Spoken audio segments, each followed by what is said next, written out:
Oh, I forgot to make a thumbnail for the stream, and I was afraid I was gonna be late, so I quick put one together just by lazily replacing the picture from my last one. So I technically have a thumbnail. Holy. Next time, come more prepared.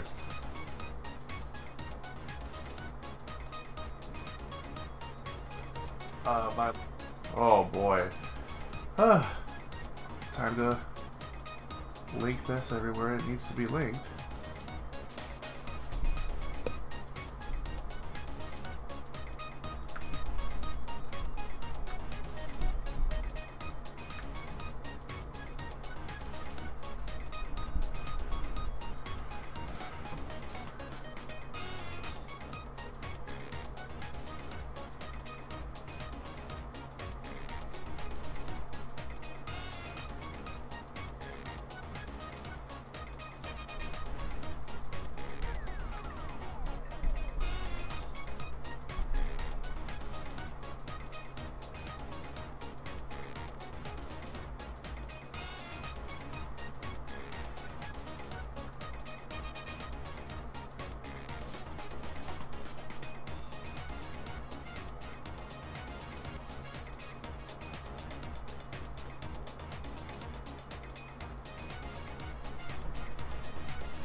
Giving people a chance to come in, since I normally like to start streams early. I was originally going to start this stream like 10 minutes ago, and then I realized, oh, I don't have a thumbnail for it. That's how long it took me to make a thumbnail.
Okay. That should now be posted everywhere I want it to be.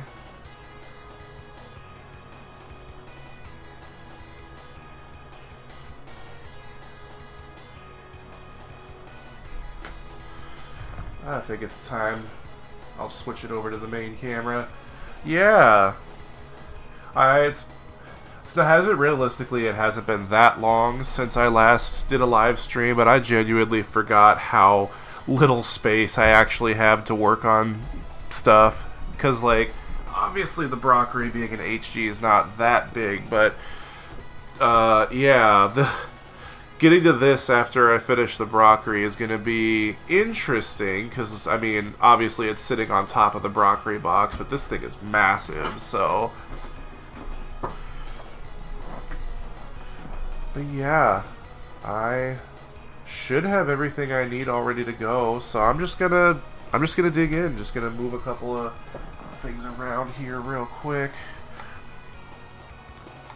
So obviously I think I posted this on Blue Sky. I got this in the mail, despite being in a oversized box full of, you know, like airbags for packing material. This thing still shipped to me dented, which is kind of frustrating, but I took a quick peek in there. I don't think anything inside is broken, so that's good.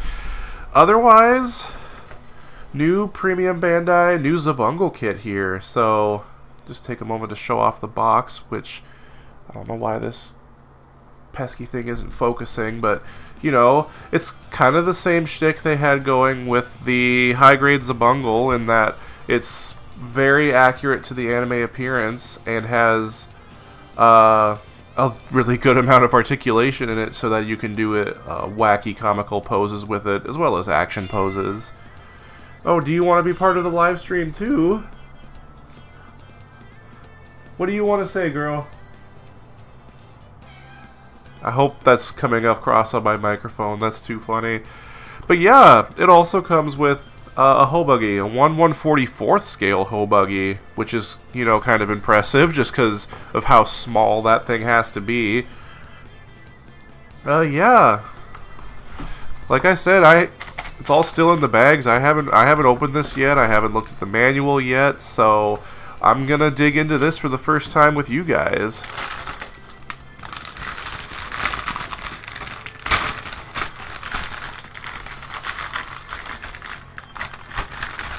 Damn it, come on. Okay. Take a quick look here. So the Hobuggy is entirely on its own runner here. It's in that same kind of weird, like, yellowish brown color that the original, like, no-grade kit was. Kind of funny. And there's our teeny tiny little Giron there. Just chilling. Which way? There we go. Yeah. Homeboy is tiny. I mean, look at him compared to my fingertip there. And yet he's still lovingly detailed. If I just take a look for myself here. The knee pads, the shoulder pads, his goggles, which the original Hobuggy kit didn't have. And it uses one of these generic stands here that I actually have another one of these with a mini Star Wars kit, actually. So it seems like this is just kind of a generic stand that they include with smaller things. Interesting. I think these are all parts for the rifle right here in a kind of bespoke shade of kind of glossy purpley blue here. And then we have hand and inner frame parts here in a kind of lavender color here.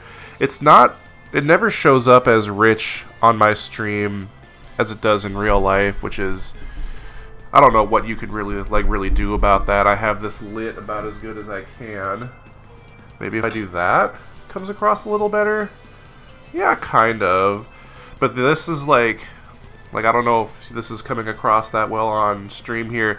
This is just like noticeably glossier than this is, and I find that kind of interesting. Got another bag here, and then one more bag after this, I think.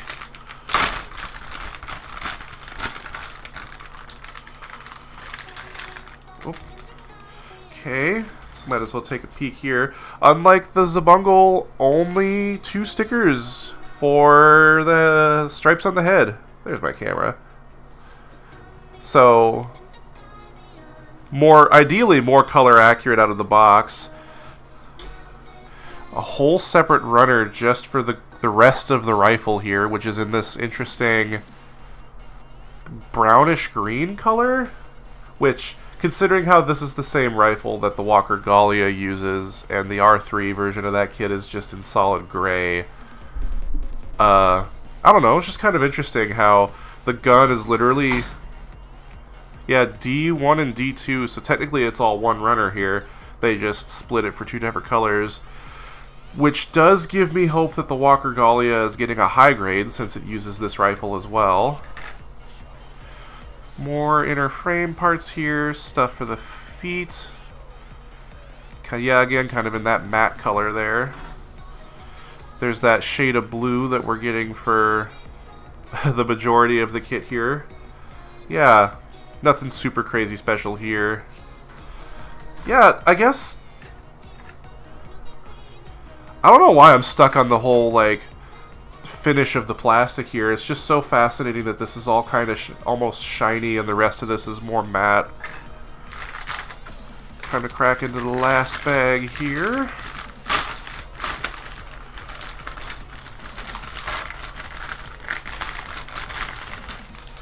Yep, that's the last bag. So, oh, interesting. Separate runner. I believe that's the hip part. Wonder why this is on its own runner. And then there's the head right there. Looking very Zabungle-like. because I guess this is the antithesis to the Zabungle. That's weird. I thought I was missing a part. There's just nothing. There's nothing in this part of the plate for some reason. Yep, some teeny tiny parts, likely for the head. Got antenna. One clear part, not in any colored clear like it was on the Zabungle. It's just straight clear, because I guess the visor or cockpit window on this thing is just a clear piece. But oh, there's the turret for the chest there. It's actually a little bigger than I was expecting it to be. Unless those things at the tip there are nubs. I don't think they are, though. Yeah, well, let me take this out, and then I'll look at it in a second. I want to get these runners organized just real quick so that they're not taking up space.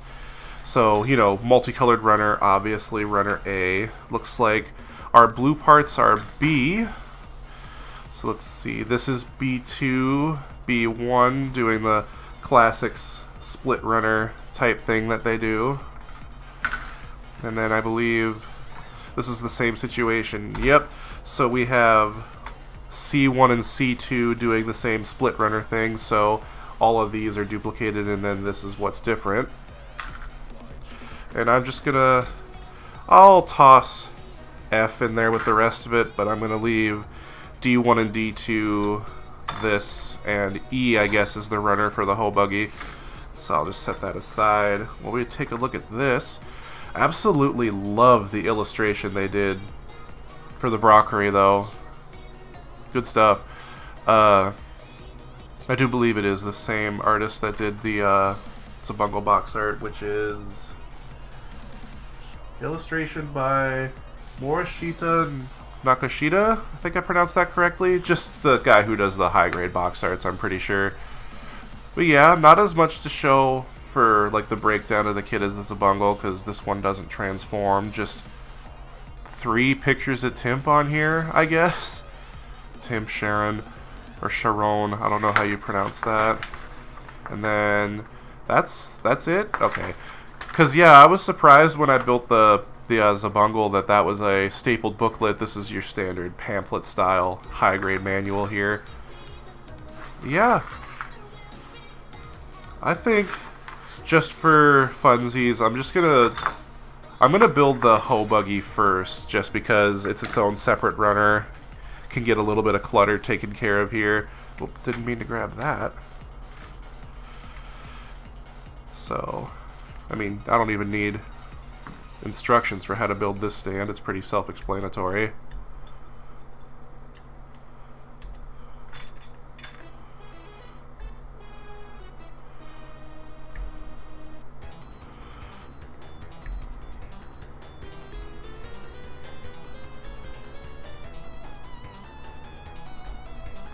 Okay, get out of there.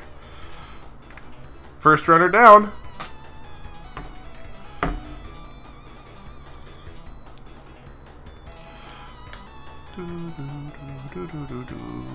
Alright. Stand for it done. Now let's do the actual kit here. So how does this go? Interesting. Yeah, it's still surprising that they included... Well, first of all, I didn't think they were going to make any other Zabungle high grades past the Zabungle itself. Never thought they would make the Brockary there. Because I think the closest thing we had to a Brockary model kit before this is that I think it was the Soul of Chogokin Zabungle came with a Brockary, like, kind of sort of almost kit that it was vaguely 1/144th scale. That was like the closest thing we had to a Brockary kit. Until now. Now we actually have one, so...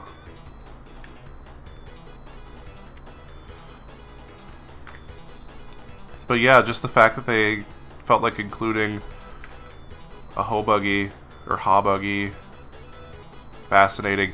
Because I guess maybe it's a reference to how the 1/100 government type model kit came with a 1/100 hoe buggy? Maybe? Because that was Timp's mobile suit until basically the end of that show.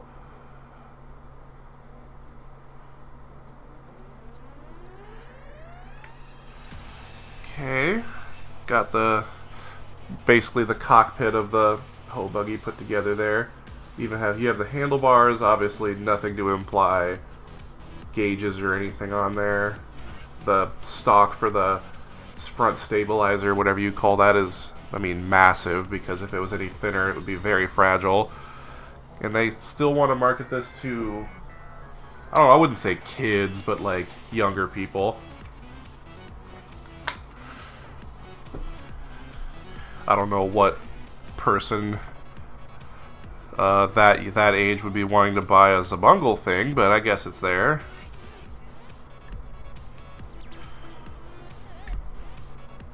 Okay, turbine builds up in 3 pieces here.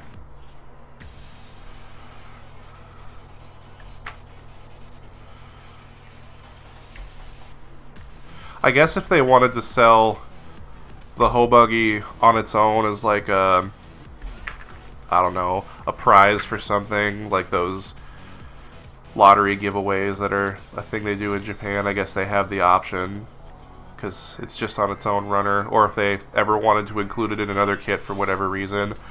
The only issue with that is that it would only ever come with Jiron, because Jiron's the only pilot figure that this has. And I don't see any of those like runner gates that would indicate that they could change it for something else.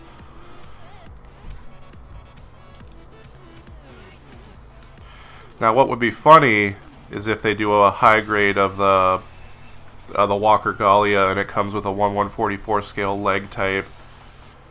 Like, that's just a single molded piece that vaguely resembles the Walker machine at that point. Interesting. So it goes in like this. And then there are slight grooves molded around this centerpiece here to help you line it up.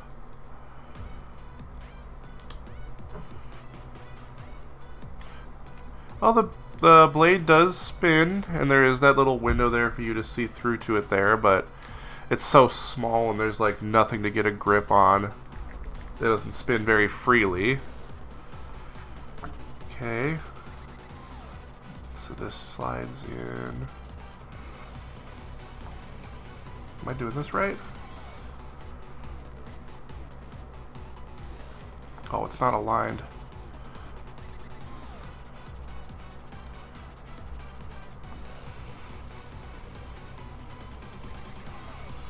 Interesting. This is very picky with how it wants to be lined up, it seems, and I'm trying really hard not to break anything.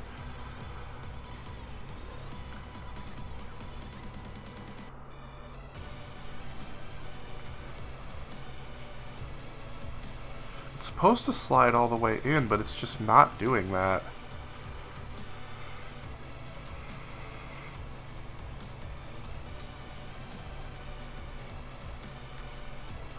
Am I doing something wrong? Oh, I put the blade in there upside down. I don't know how to read, apparently. I missed that little, like, don't do that symbol there and thought that's how they were telling you how to do it. So that's why it's not fitting.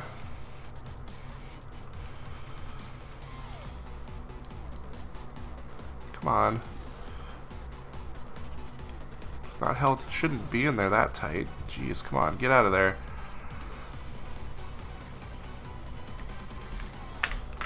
Okay, let's try that again. So it goes like this, and then this goes on top of it.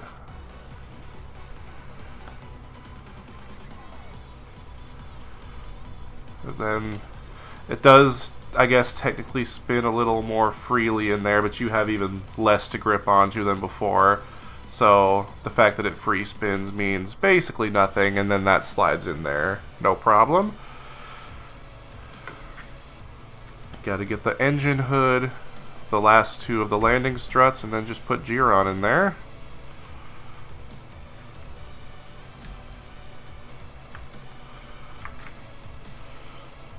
And this is literally the engine hood, which is kind of neat that it's a separate piece. So if you wanted to make a teeny tiny little engine for this hoe buggy, there you have a way to easily take the hood off. Because there's like no molded detail in there to represent an engine of any sort. Also helps lock everything in place.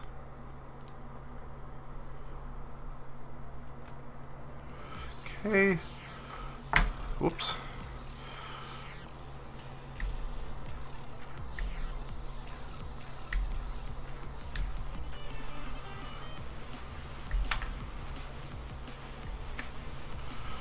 I'll save Giron for last because I'm afraid of losing him.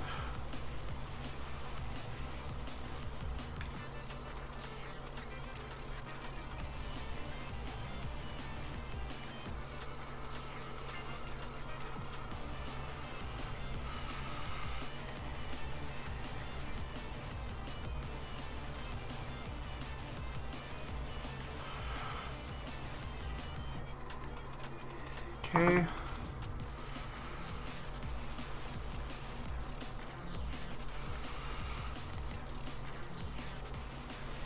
This thing is actually a little bigger than I was expecting it to be.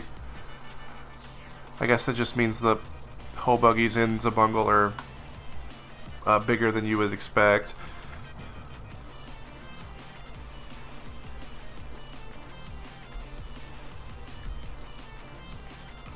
Okay, gotta be careful with this guy. Another runner down.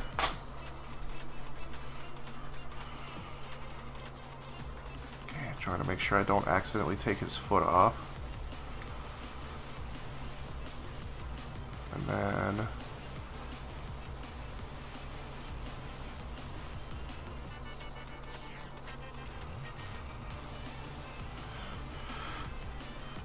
that's as good as that's gonna get. Lord almighty, 1/144th scale figures are tiny.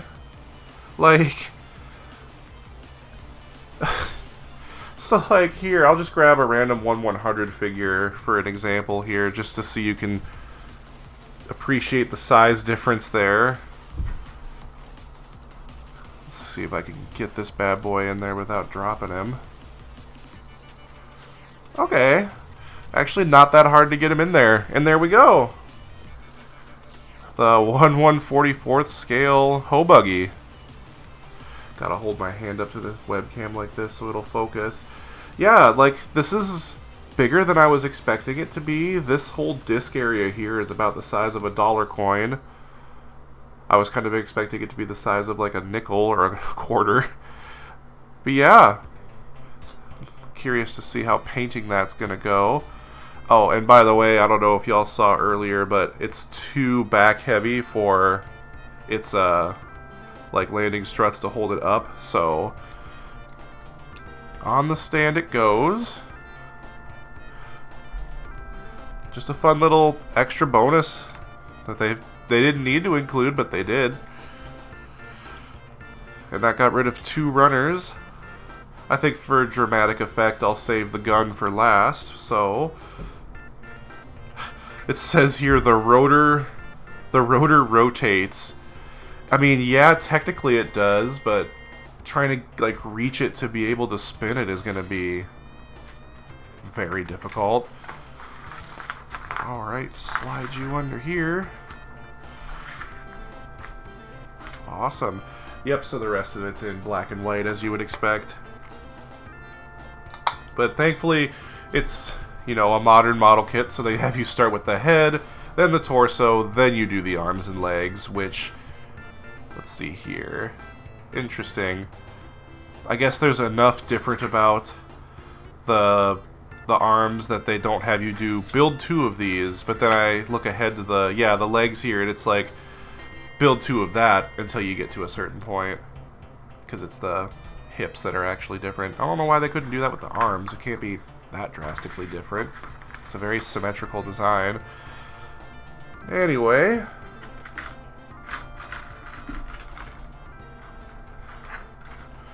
I need, is it just A and B for this? A, B1, and B2.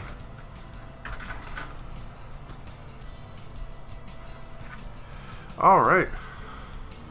The antenna on both sides of the head are just one piece this time rather than two separate ones, so that's nice.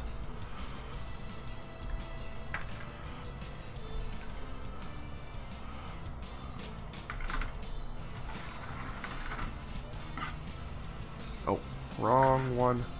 I need A23.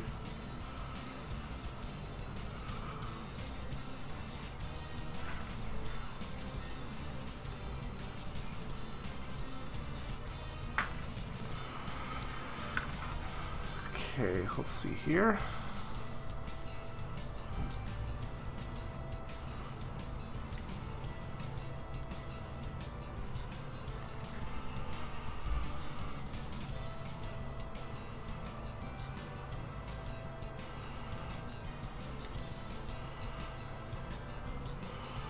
Seems like so far the nub placement hasn't been too bad, although that blue plastic is gonna be what really makes or breaks the nubs on this kit. And I guess this is probably the best time to point out, just like the high-grade Zabungle, there are actual molded-in seats for the head cockpit there. No space to put a figure of any sort, but the chairs are there, so... So this goes in first. Okay. And then the lone clear piece goes in here as well.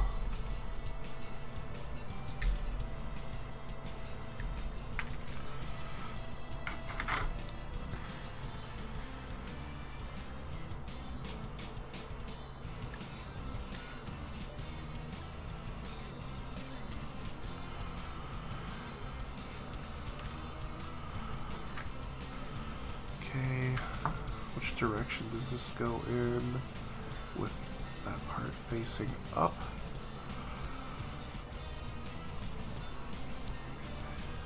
So yep, if you shine a light into it, once all's said and done, you should ideally still be able to see the two chairs in there. But just proportionately, because of how small this has to be, it makes the windshield look really thick, which is kind of funny. Okay. Now I need the B runner.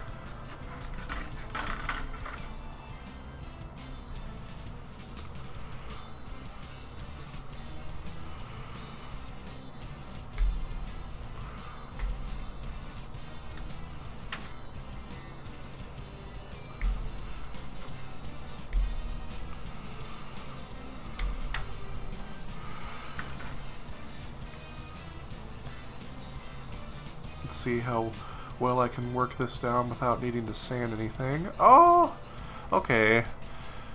I mean, these nubs, or these gates I should say, are pretty small, so that makes sense. Just careful cuts with a precision tool like this and you'll have no problem. And then just gentle scraping with something sharp will get rid of the rest of it there.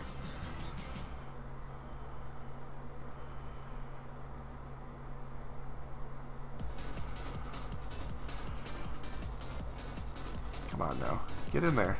All right, that's a tight fit. Ugh. Okay, got slowly starting to get the head going here.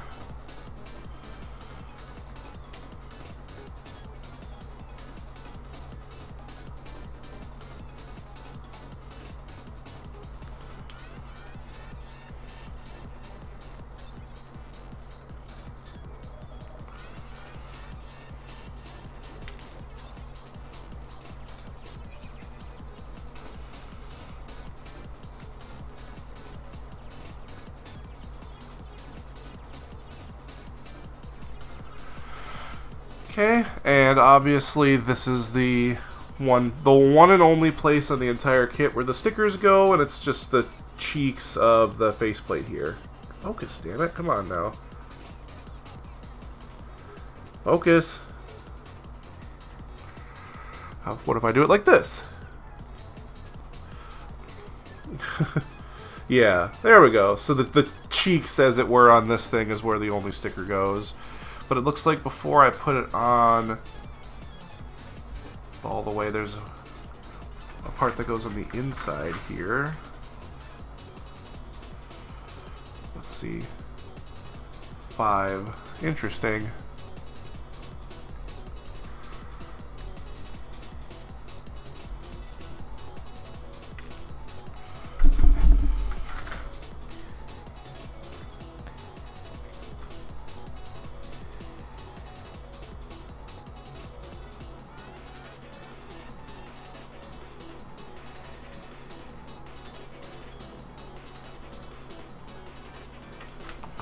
So it looks like all of this yellow part here is just so this little yellow square on the forehead is there. That's interesting. So it goes in like this. Yeah. All of that yellow just for that little yellow dot on the forehead there. Like, because it's out of focus, you still can't even like see that. Yeah, all of that yellow plastic is just for that little yellow square there. For completion's sake, I guess. Okay, just got a couple of more odds and ends to put on here just to finish off the head.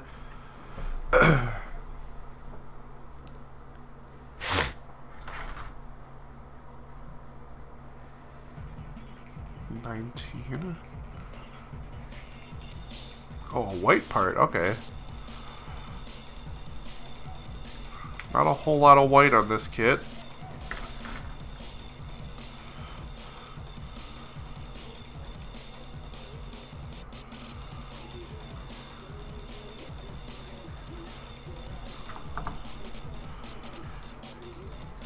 Oh, come on now.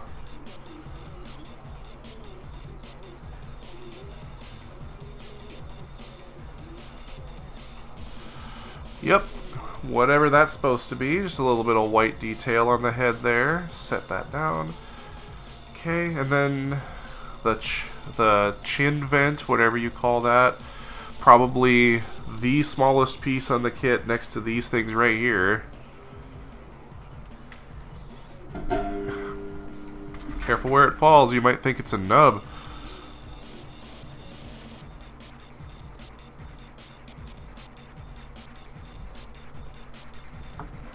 Okay.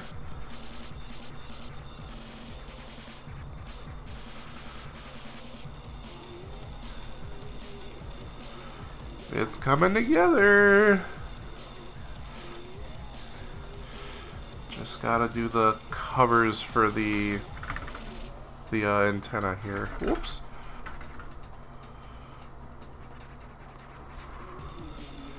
You mean to tell me this teeny tiny little part has 3 gates?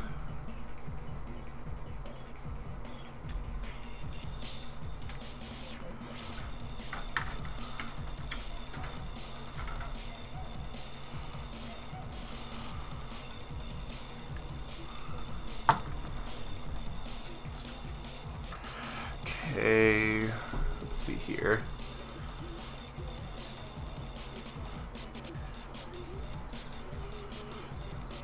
I mean, yeah, mercifully the gates on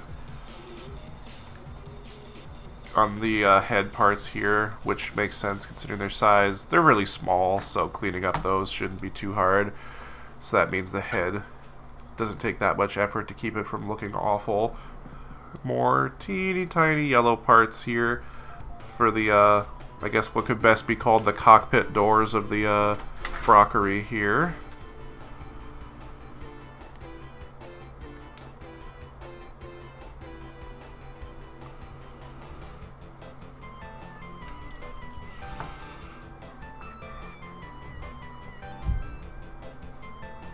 So how does... So like this? Oh, okay, okay. Wait.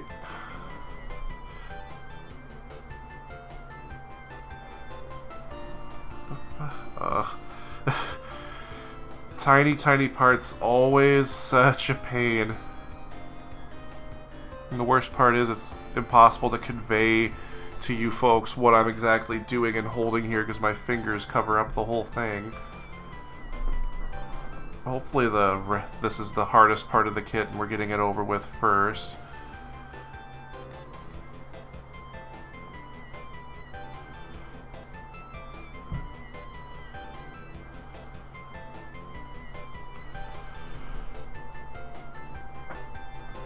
Okay, I gotta hold this closer to my face so I can see what I'm doing. Ugh. God damn. Come on now.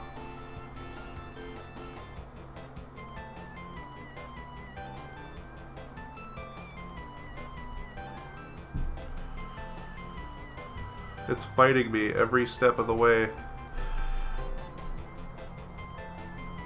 There we go. I just gotta do that one more time. Oh, no, no, no, no, no. Come on now.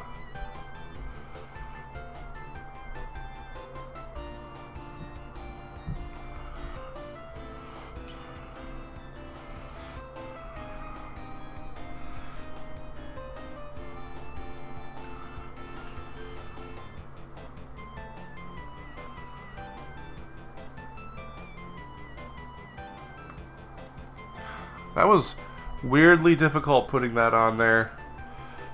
Now I gotta do it again.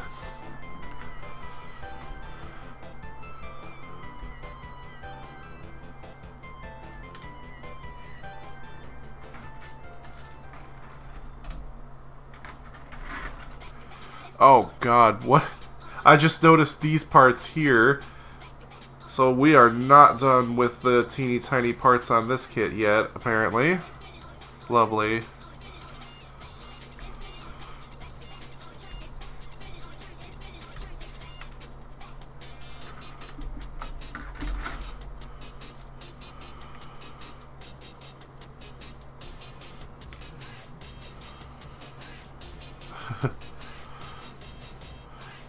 My dad is trying to call me right now. I don't know if y'all can hear my phone buzzing. I'm gonna have to tell him I'm sorry, bro. I can't right now.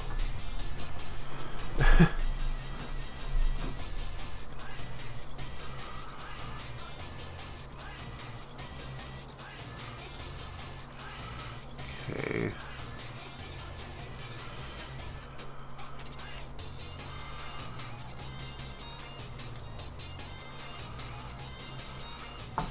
Okay. Round 2.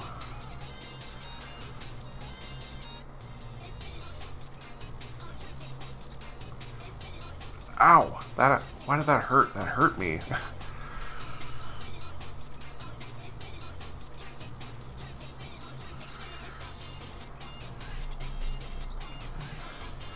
It's the weird angles of this part, man. It's making it very difficult. Why is this like crooked? How did this get crooked? Okay. It's a little better. Maybe this will be easier if I try it like this.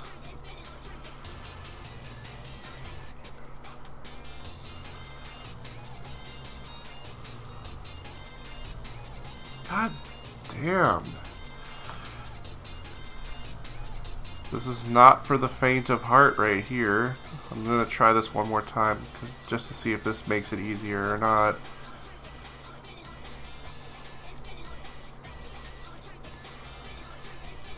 Nope, does not make it easier. Like, if you guys could see that picture right there, that's what I'm trying to deal with right now. Because this yellow part holds itself and this blue piece onto the head together, so that's why it's got to stick into it so deep. There we go. Okay, okay, okay. And yeah, that's the head complete. So, focus, damn it, come on now. I have this thing on shuffle and it seriously played the song twice. Okay, that's better.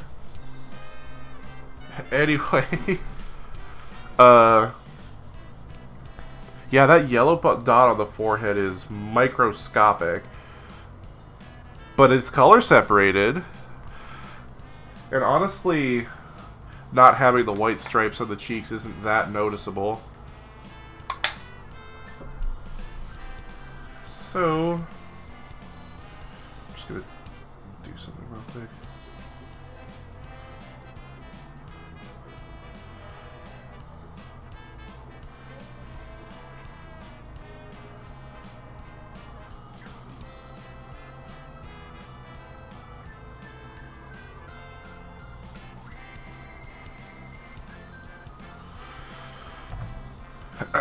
Alright, hopefully... Brother. No. I don't know if y'all can see that right there. There's like a ladder that leads into the turret on the chest of this thing, and each like rund, or whatever the word is, of the ladder is a separate piece. That's what these are that I was pointing at earlier. Okay, that'll be interesting. Clearing out a lot of the A runner right now, though.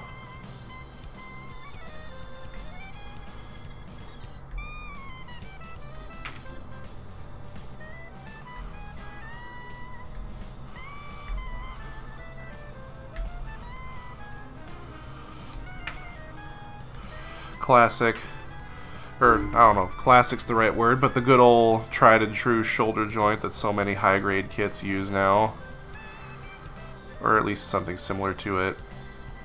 Well, that's not good. Hopefully that's not visible when the kit's built.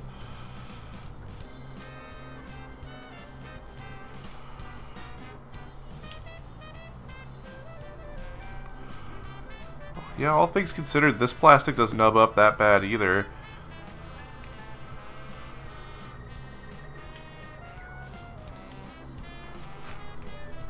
Oh, did I miss a nub on there? Yes, I did.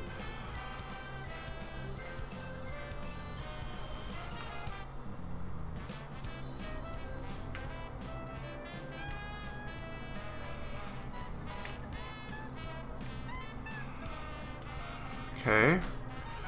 So, like this. Yep, so it's going to have a forward swinging shoulder joint there. See how limited that is by armor later. B1. 13.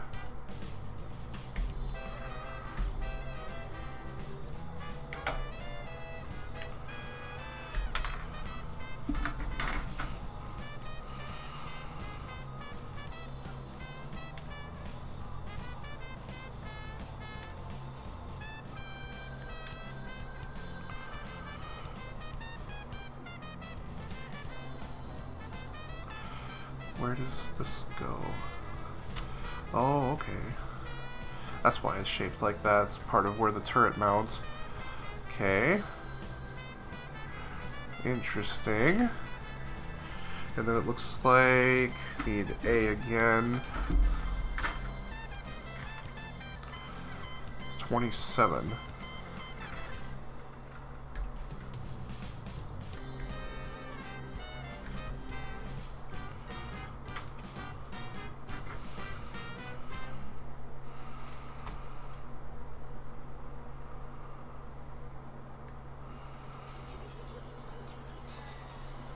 This lavender plastic doesn't really nub up that bad, so that's good.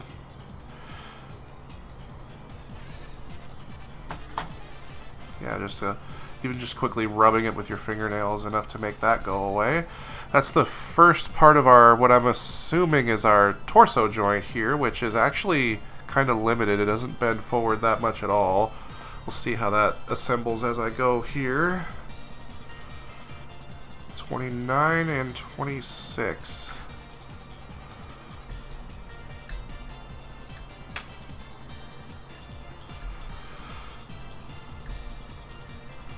All right.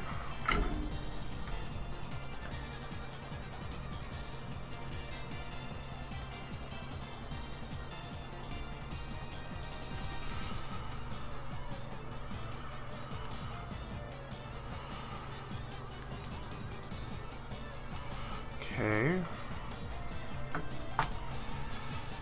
Yep, and then this is the lower part of that assembly here.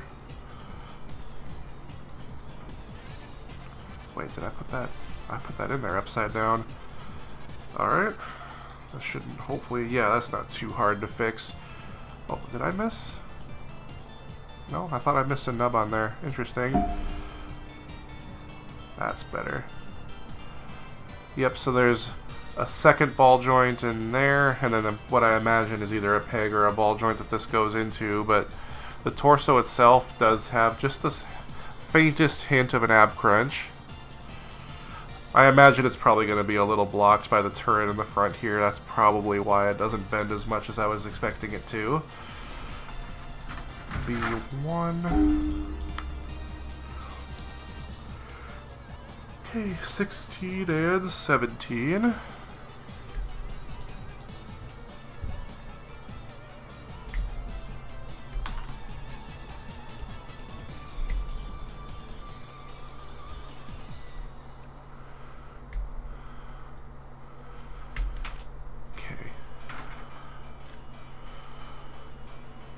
Some thick gates here, so I'm going to be very careful with cutting these out.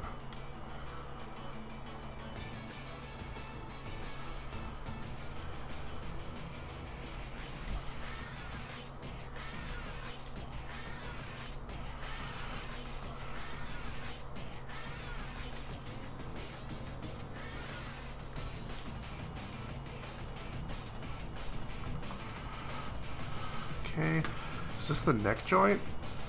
Okay, it's got like a whole, almost like tray that the neck sits in. I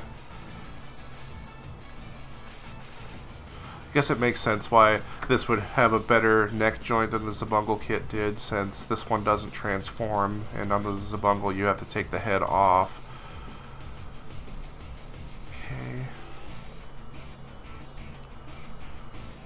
Is that in all the way? I don't think that's... I guess that's in all the way.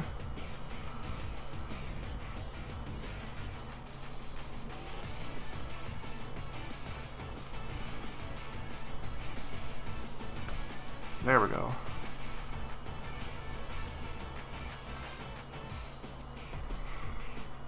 Wait.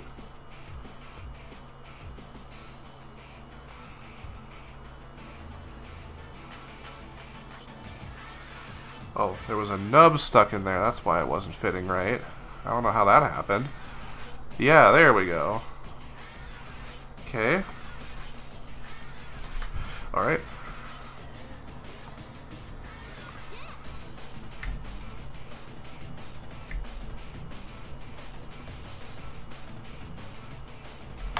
Okay.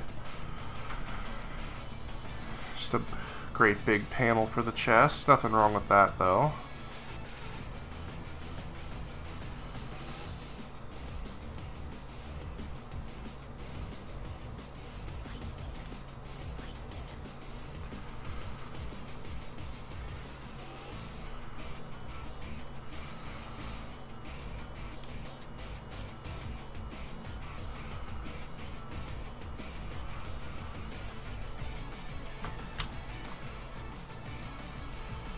Oh, that's going to be visible when the kit's built. Let me see if I can buff that out a little bit here.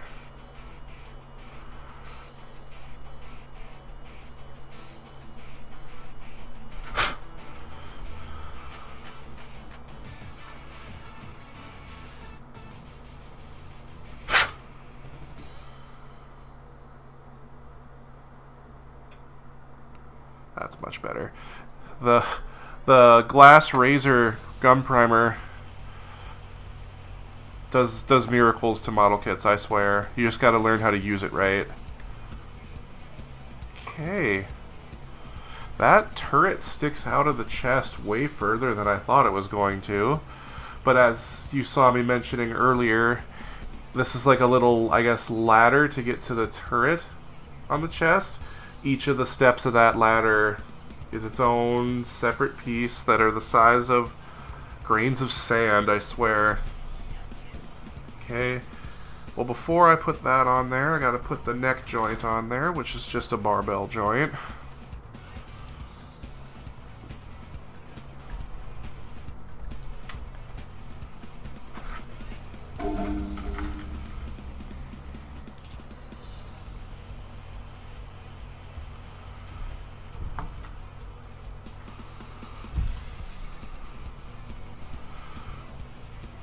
It's actually kind of hard to put that in there.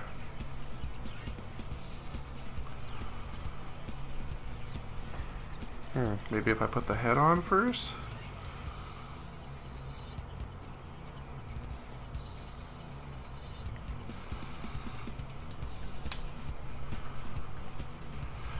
For a double ball, like a barbell joint, that head is in there pretty deep, but that pivoting segment beneath it there makes up for that. Yeah, No real point in that being a double or a barbell joint, because that doesn't move a whole lot. Anyways, enough stalling. I might as well get to the ladder here. So, 3 of these pieces right here. You see that? They give you 1 spare because you get 4 in the kit, so... Are y'all ready for my favorite game? Is that a part or is that a nub? Oh my god. That thing just went flying and I don't know where it went. Thankfully, there are 4 of them included in this. I gotta hold on to that thing for dear life. Lesson learned, I guess that's why they give you a spare.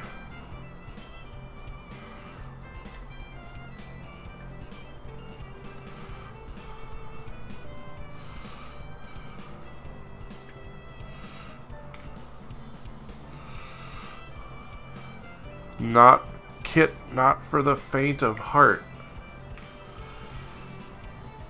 It's a good thing I got a decent amount of sleep last night.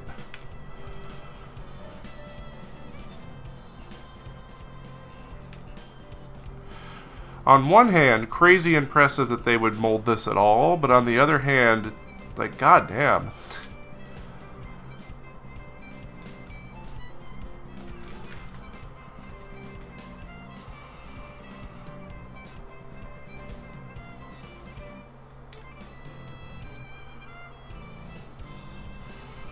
Holy. Please don't be miserable to put in. They have, each of them has the teeniest, you're probably not even going to be able to see that on stream, just barely you can see it. There's an arrow on one side of these parts, and that's how you know which side is up, according to the instructions, so... Dude, how? How? Make it make sense. There we go. 1 down. Goodness gracious. I can barely hold these damn things.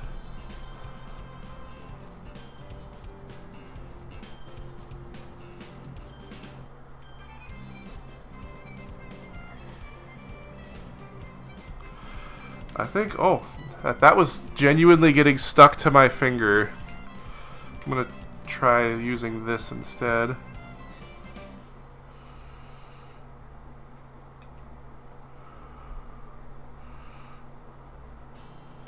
Oh.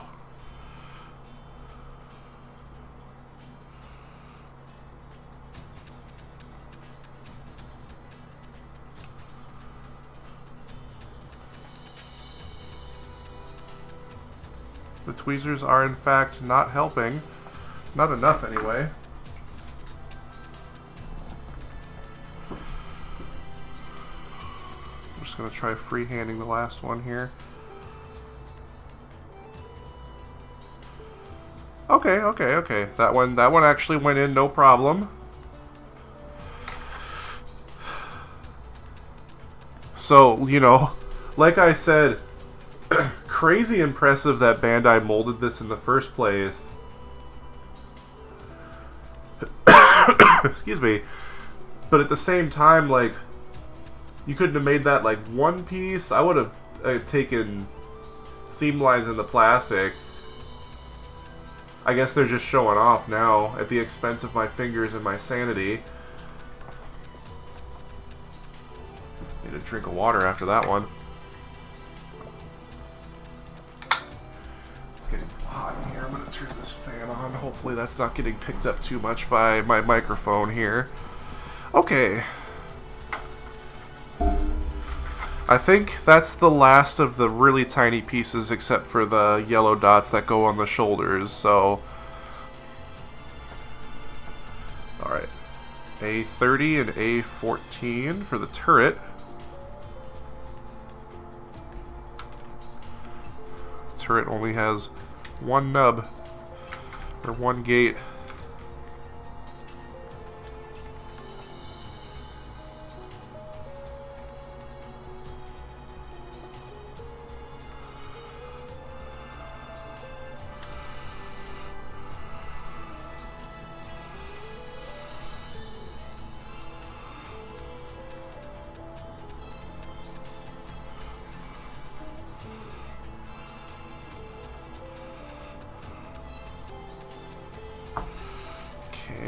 how does this go in? Okay, okay. And then it specifically says in the instructions to put it in there as far as it'll go. Because I think... Yeah. It's supposed to have articulation, but if it's not in there all the way, it's not going to go. So... Oh, here we go. This should work. Nope. Gotta bend it outwards.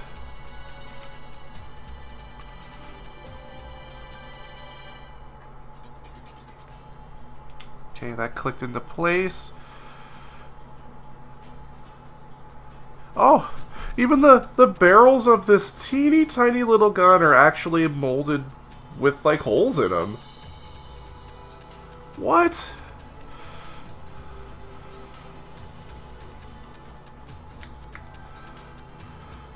The titty gun is officially finished. Yeah, like, I just noticed the barrels of the turret. Come on.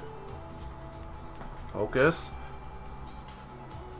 Yeah, the barrels of the turret, they're actually molded. They're not fairly deep, but I wouldn't expect them to be. Just got a little, like, battleship turret on his chest. Last part of the torso is the turbine. Cut out cleanly, it says on this purple vent part here.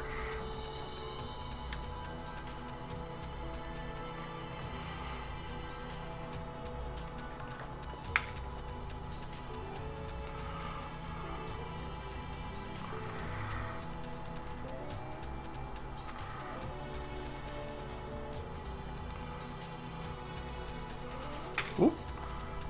Another turbine.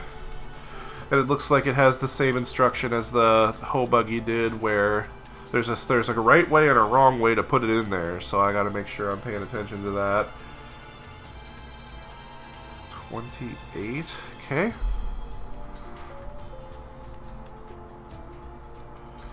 Okay. Hold on a second. My dad just texted me. Alright. Okay. And then I need B1 again. B1.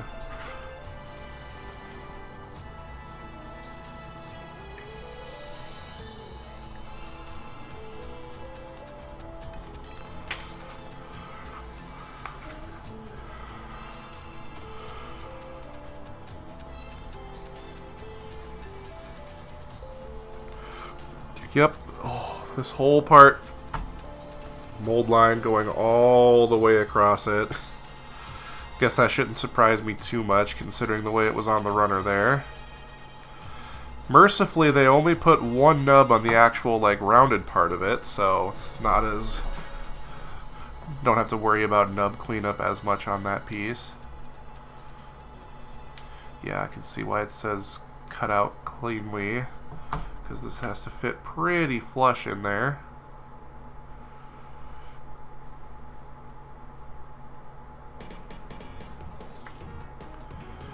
Dang. At least there's an opening underneath it here where that part feeds into, so if you ever wanted to disassemble it, you have some way of getting it out of there. Didn't really think of that before just shoving that in there. I missed one. Oh! Hey, the last white part on the whole kit. Boom.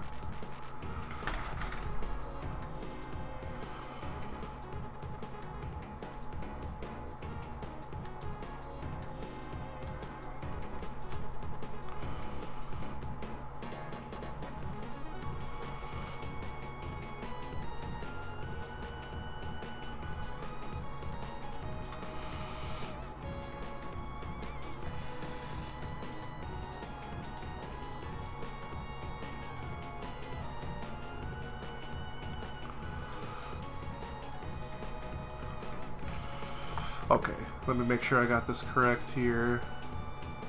Okay, not that way.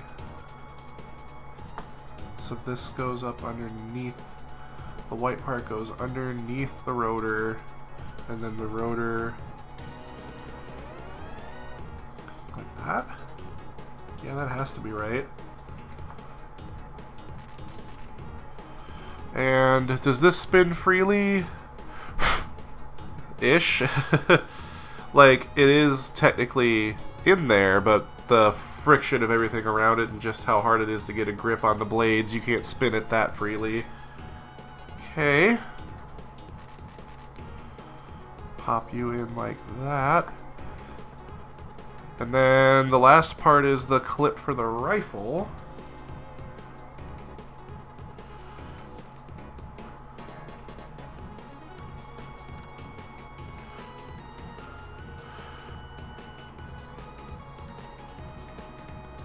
Okay. Sorry about that. IRL stuff, just ignore that.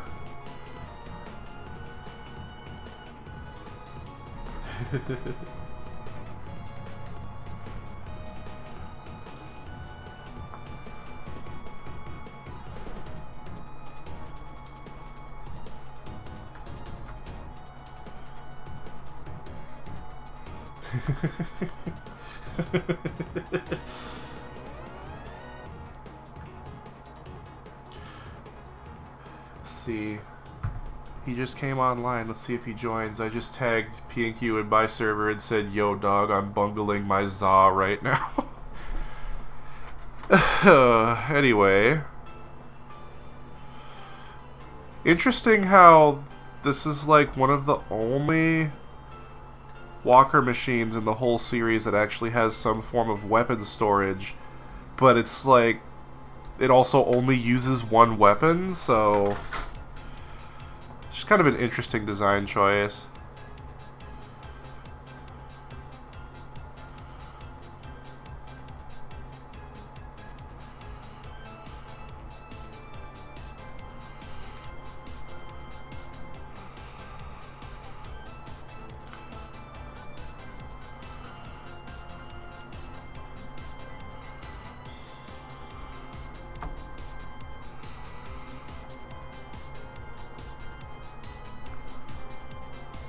Okay, alright.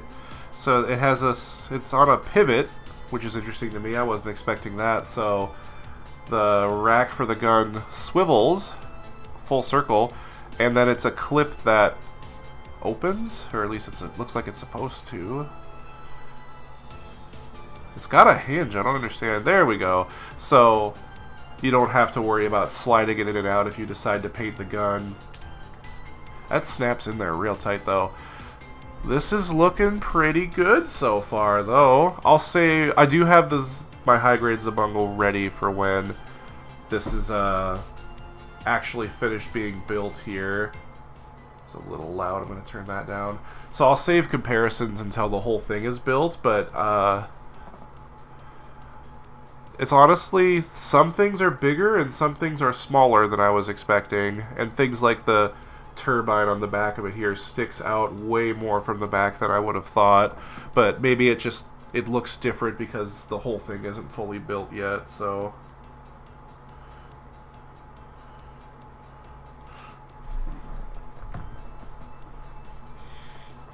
should probably get that out of there. I don't think I'll need, I guess I'll have that handy in case I do need it, but oh man, my sinuses are kicking my ass right now.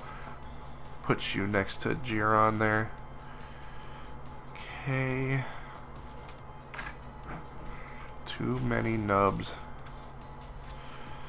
Alright.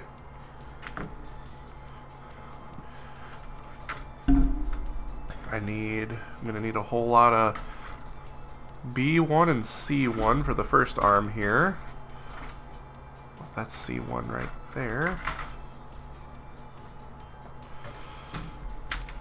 12. Hey P&Q, welcome. Yeah, hey. How you doing, man?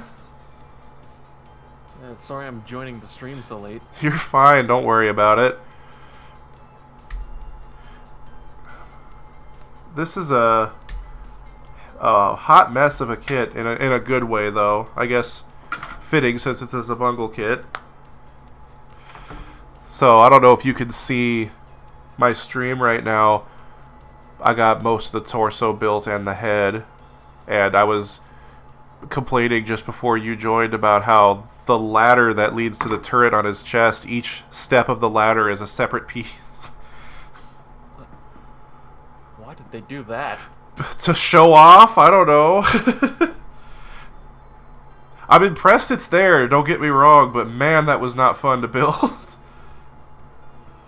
Like the part itself is the size of a grain of rice. Like, it never even occurred to me that there could be like a gunner in that turret, like if you had a full crew operating this thing though. But I guess that makes sense since technically the Gallia has that. Yeah.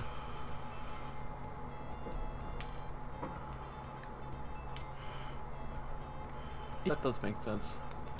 Because it was Timp and Horla's like henchman that piloted this thing in the show, if I remember correctly, and they never had like a co-pilot with them. The instructions of this thing make it seem like Timp is the only pilot this thing had, which is not true. The only one that matters. The only one that matters. They introduced this thing super late into the show and probably realized, oh man, something that flies is actually really overpowered and we don't want to like overpower our main characters like that. That's why the Duran type or whatever however you pronounce that one like didn't show up much, because being able to fly in a universe where nothing else does is kind of overpowered.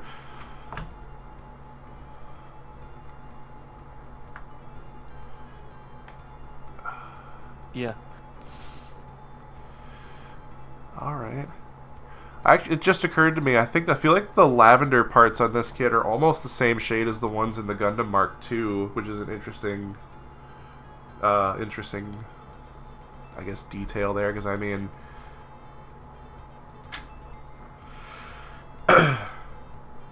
still got the same lovely hand mold that the Zavungle kit did, though.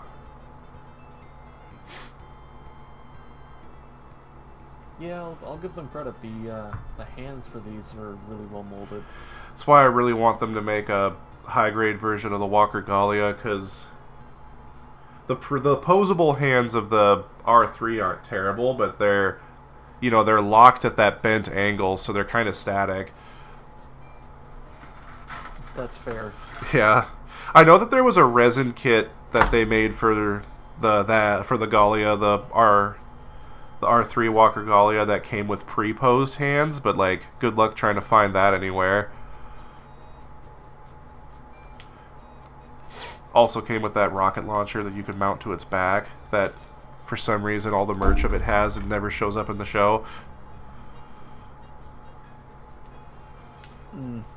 No idea. That's just one of those things. Like the Sola Chogokin figure for the Walker Gallia came with that. The High Metal R Walker Gallia figure came with that.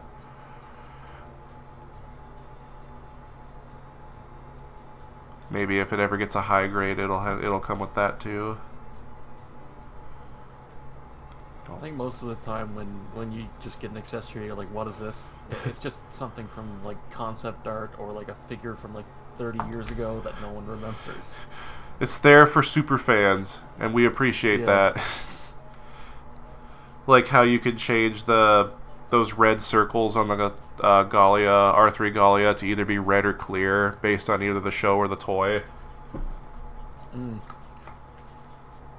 Which is funny because I feel like the way it's animated in the show, they made that seem like it was a thruster to help get the Golly wheel up into the air so it could dock with the Golly hover. But I guess on the old toy they were meant to be like headlights, because that's the only reason why I think they would be clear. Yeah. That's what I'm thinking. That's, yeah, I guess different interpretations of it. Okay, what step am I on? Okay, elbow joint. More of this lavender part here. They do actually have some molded like rivet detail in the looks like the knee joint of this one to give it kind of that mechanical look. This is almost exactly the same construction as the elbow joints on the Mark II Revive high grade. I guess if it ain't broke, don't fix it. Only so many ways you can make an elbow joint.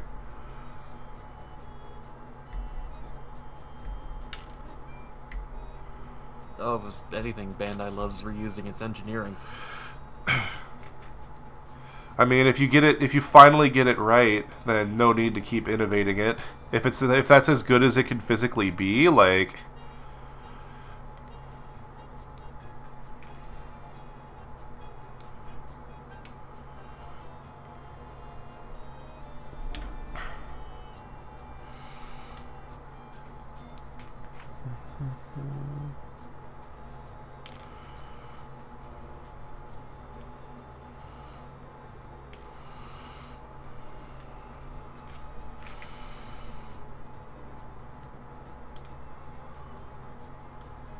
Did you catch that new Wing Gundam animation they put out the other day? The like 30th anniversary celebration? Yeah. Wacky stuff, because I guess they animated some parts of the manga, I think is what that was, because I'm not super familiar with that. Yeah, I'm not familiar with that, so I wasn't sure what all that was. Like, my dumbass was watching that and just being like, why is Wu Fei a girl now? I mean, good for her, but then I saw people were mentioning Frozen Teardrop, and I was like, okay. Wu Fei misogynist to trans pipeline. Jesus Christ. I need to watch Wing again. That's the show that got me into Gundam, but I don't remember a damn thing that happens in that show.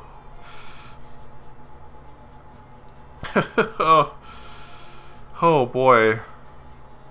People just say, like, yeah, that show wasn't very well written, and, you know, if it's not memorable, that's usually not a good sign. You like it because, wow, cool robot.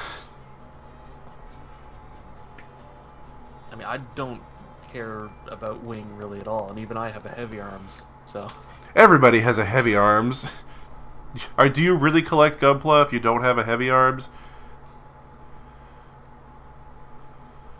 You say that, but the only unicorn I have is the crap Infinity figure.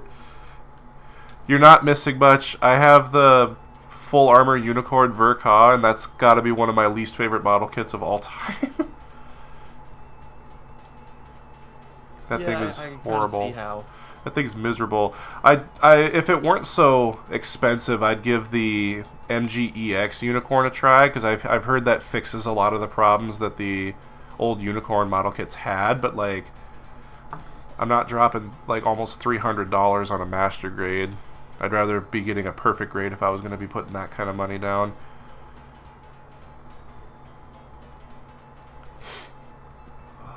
Which direction? Okay, like this. Hoping the master grade perfect Zeong wins that master grade poll they're doing right now, though. It's in the top 20, so there's still a chance. Yeah, I mean, they already have a master grade Zeong to base it on, too, so it wouldn't be that hard for them to make it. They've already made it. They just haven't reprinted it in eons. I completely forgot they did that, yeah. It's the tallest master grade ever made. Yeah, because the original Perfect Zeong in the old Gunpla manga was 1/100, I think, which is why they made it a master grade. That's why the master grade comes with a random sword. It's from that manga. Yeah. But I'm thinking that like the reason they went with master grade is because it was 1/100 scale. Oh really? So That's to match up. That's so funny, because that thing stands taller than most perfect grades. So where did they get the dom legs for that? who knows? Because once I first found out that is a kit that exists because of the photos of it on Dalong. And this dude just starts comparing it to random other things in his collection, and it's just like, yeah, this is taller than that. Yeah, this is taller than that. Like, the sword that the Master Grade comes with is longer than most Master Grades are tall. That's how big that sword is. And then he puts the awesome. the old like perfect grade Zeta and RX-78 next to it, and it can raise its arms out vertically and rest its hands on their heads. I gotta find that picture. Hold on, that's actually so funny. But I guess it just works doubly so as an MSV thing and as the thing from that manga, since the design isn't like that drastically different. Is it under etc.? Where is that? Oh shit! I gotta throw this in private warehouse. Hang on a second. Hell yeah, dude. I just noticed that Canadian Gundam got a restock, and they got some more of those the remake of the original Gundam model kit. Missed it on the first run. Oh, the like revival, like vintage one, right? Revival. Yeah. I missed out on getting the first one. That's a fun kit. You should get that. Oh, like I said, I'm putting that in my pile of loot right now. There you go. Where's that picture?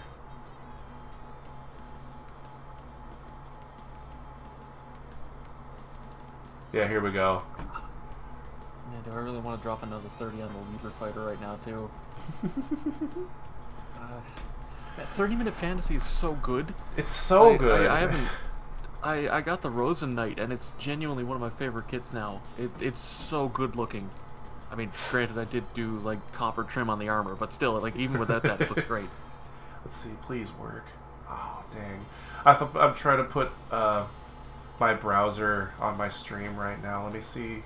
Will doing this work? Oh, that's not the right one. Get rid of that. I want to show my stream the picture I just showed you, but I'm struggling to figure out how to add that. Get that out of there.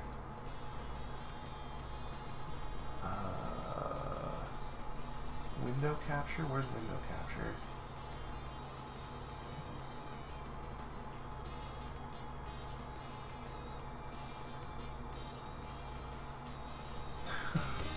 Oh, that works. Yeah, this is the picture I was talking about. Putting it on my stream now. Like, he's not insanely taller than perfect grades, but he is taller than perfect grades. And then things like putting it next to the new Gundam and the Sazabi, it's almost double the height of the new Gundam. The Sazabi just goes above its hips. Like, this thing is massive.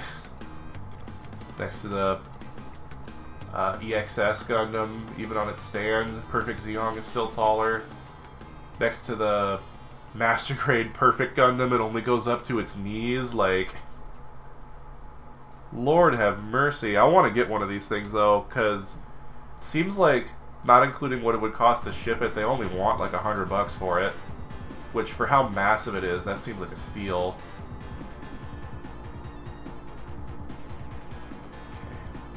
That garbage. Back to the build. But yeah, that Perfect Zeong being that big is actually so funny to me. Because I have the Master Grade Zeong, and just imagining it being 2/3 taller. Insanity.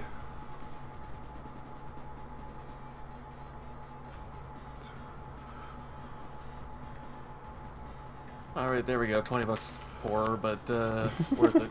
You got the revival? Yeah. Yeah. I mean, hey, I can just grab it real quick. It's right here. Like, honestly, it's really just a fun, like, especially since it's got touch gates. If you just want to chill, I don't really care about how this looks in the end build. You can just pop that out with your fingers like an entry grade. I bought a second one that I plan on painting in char colors, though. G-Quack style. I shouldn't say this because you're going to buy a third one, but the original colors that they used at the end of G-Quacks, the full gray with the red eyes.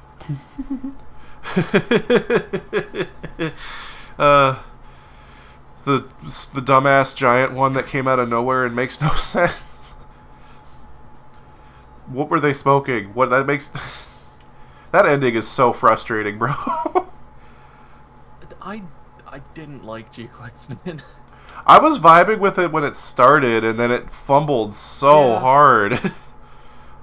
I'm not mad. I'm just disappointed. Kind of boring, but yeah. Hey, the concept of like 0079, but this changes. Like, I'm so down for that. Yeah, they didn't. Then they just didn't do anything with it.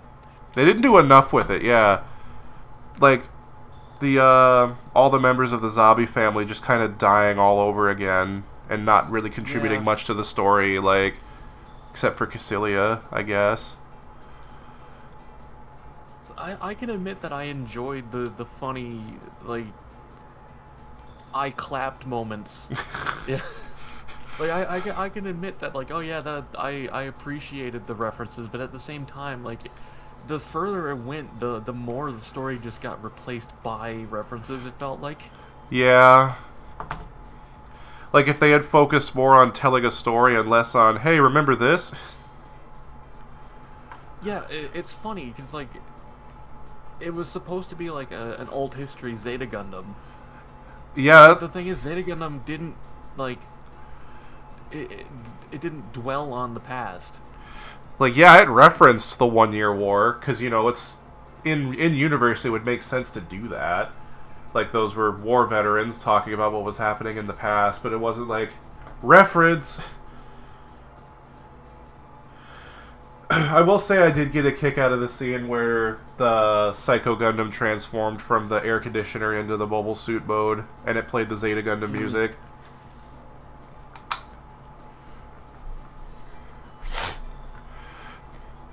Playing, what is it, Beyond the Time, whatever that song is called, felt really out of place, though. Because that's from Char's Counterattack, right? Yeah, like thematically I understand why they did it, but it would have made way more sense if it was the new Gundam coming through.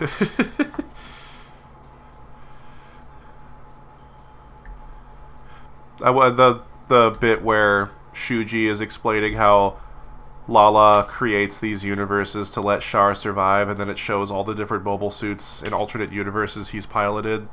The Zuda. Yeah, the Zuda. I don't think that was Amuro's fault. I'm sorry. I love that the ongoing joke is that he went too fast and burned up in the atmosphere. No, the Zuda just explodes. That's the. Because it's like not built properly. It's because the massive thruster in the back is like a ship thruster they slapped on a mobile suit. Yeah, I've never seen Igloo, but that is actually so funny. Yeah, they didn't give it proper cooling, so it'll just explode if you overheat, basically. And since Char likes going fast, 100% he would do exactly. that, brother. But giving him the big Zam, but it's red, or what's that other one that it showed there that's like got the big claws on it? Another mobile armor. Yeah, the Grabbro, I think. Yeah, and the Galbaldi. And then right at the end they sneak in the anima designer's Sazabi. It's an interesting take on the Sazabi, that's for sure. It's one of his better designs, and I don't particularly care for his mechanical design in general. G-Quix had everything going against it for me to like it. I'm sorry. I don't like the mechs. I don't like the character designs. I don't like how they just abandoned the new characters to member bury the original show. It's really irritating to me. And then they do the Evangelion thing and have the G-Quox open its mouth in the final scene. Like, come on. Yeah.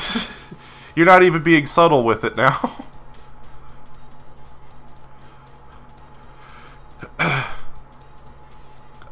Chalia wearing the Char mask in the last scene you see him was kind of funny, though. Like, is there a reason you're doing that, bro? Should have put him in the Quattro shades if they were going to do that. They should have made any reference to Quattro other than Char covering his eyes with his hair, I guess. Yeah, and then he puts his hair back and it's just Char's counterattack hair. And then he magical girls into Char for a little bit. I was like, are you fucking kidding me? When I first saw that, that made no sense. And then the sort of explanation that her new type powers were like warping the like reality around them, explaining why he was dressed like that, and then when she goes away it goes back to normal, made a little more sense, but that was goofy. That was really goofy.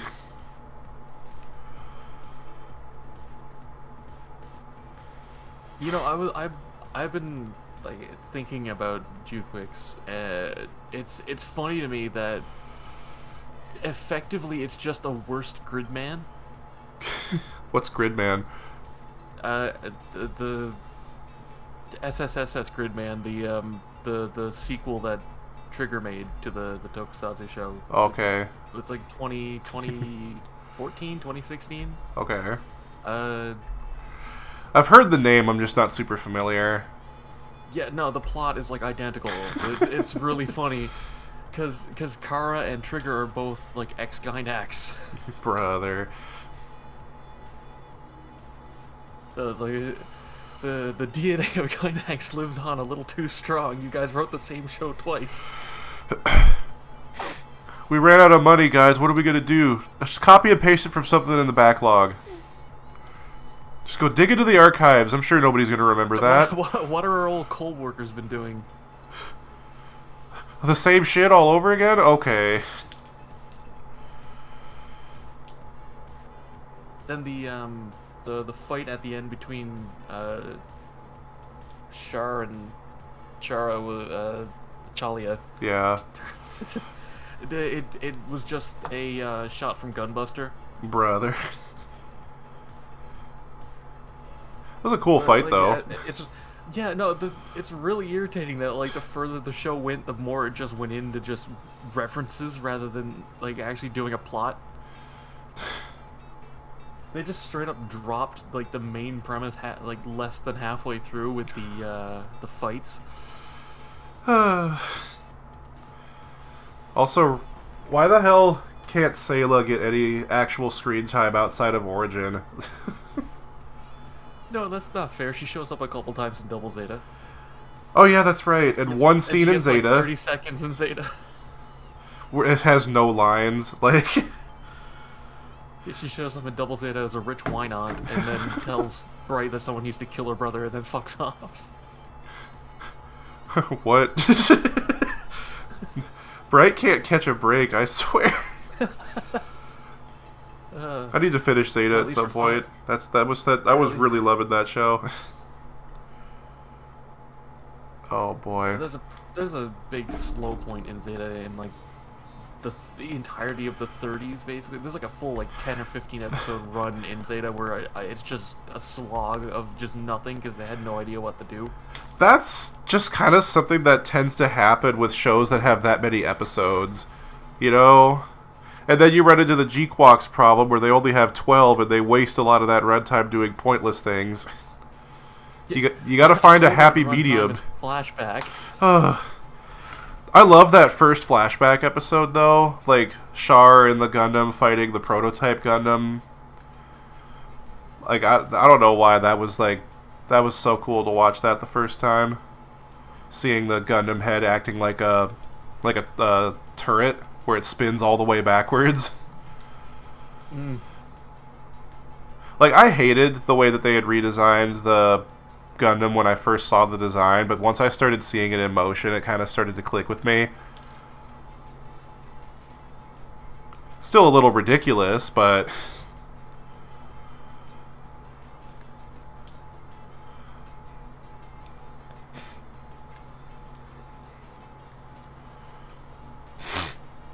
At least they actually animated Sayla being a mobile suit pilot this time around, though. Because if she doesn't have... Because she piloted... What? I'm trying to remember, did they even show her in the first scene with the gun cannon? Or did they just show her at the flashback later? I don't think she was in the first flashback, because doesn't he destroy the gun cannon? I thought he... did the Zaku thing and stabbed it. No, because Lala does the same thing where she stops him with the same like psychic vision. It's really like, funny. no, don't do that. Yeah. But yeah, you for sure see that it's her inside of the the like gun cannon light or whatever they call it with the Gundam hammer. I think it might have been shown in the movie, but not in the actual series. It's weird that they made that movie and then there's just like subtle things that are different between them and the show. Like, why? For what purpose? Kind of frustrating that her like custom gun cannon light is P Bandai though, because I kind of wanted to get that. They can't help themselves. I'm impressed that they're doing the Red Gundam and the like regular Gundam as both public releases. They're showing restraint. Because I would have expected the like standard color Gundam to be P Bandai. I think P Bandai should be recolors. That's, yeah, not wholly unique stuff like what I'm baking right now. Like, this is all, for all intents and purposes, this could have just been a retail release, just like the high grades of Bungle. They just put it on P Bandai because the Bungle doesn't have that big of a fandom, I guess. I don't get their decisions. I don't. Surely there can't be that many fans of this thing from the 80s. Hey, they made Gaim a public release, though. Yeah, that and Dragonar, which is really weird. Yeah. And then they were like, boss, nobody's buying this. Put it on P Bandai next time. Dragonar 3, P Bandai. Crap. Damn you. Just get the retro re-release version. That's retail. You just gotta paint it yourself. Buy two Dragonar 1s for the frames, and then buy the retro one and put the armor on them. There you go. Either way, Bandai gets more money. Yeah. Papa Bandai needs another yacht. Too. Like, Dragonar is one of the few things where I'd actually want to get, like, the full trio. Mm-hmm.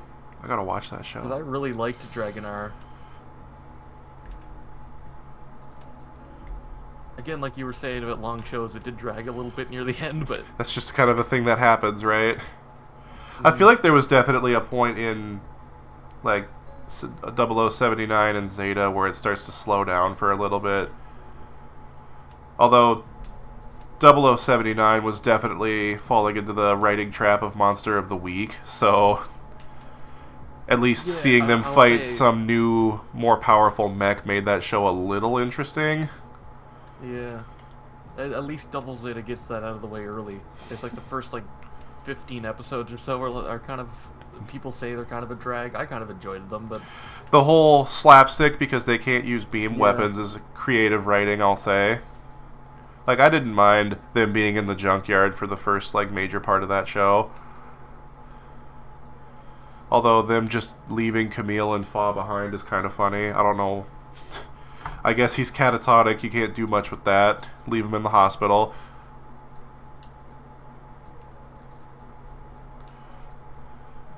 I'm waiting. I still haven't gotten to the episode where the Zeta Gundam has a Zaku head. I can't wait to watch that one.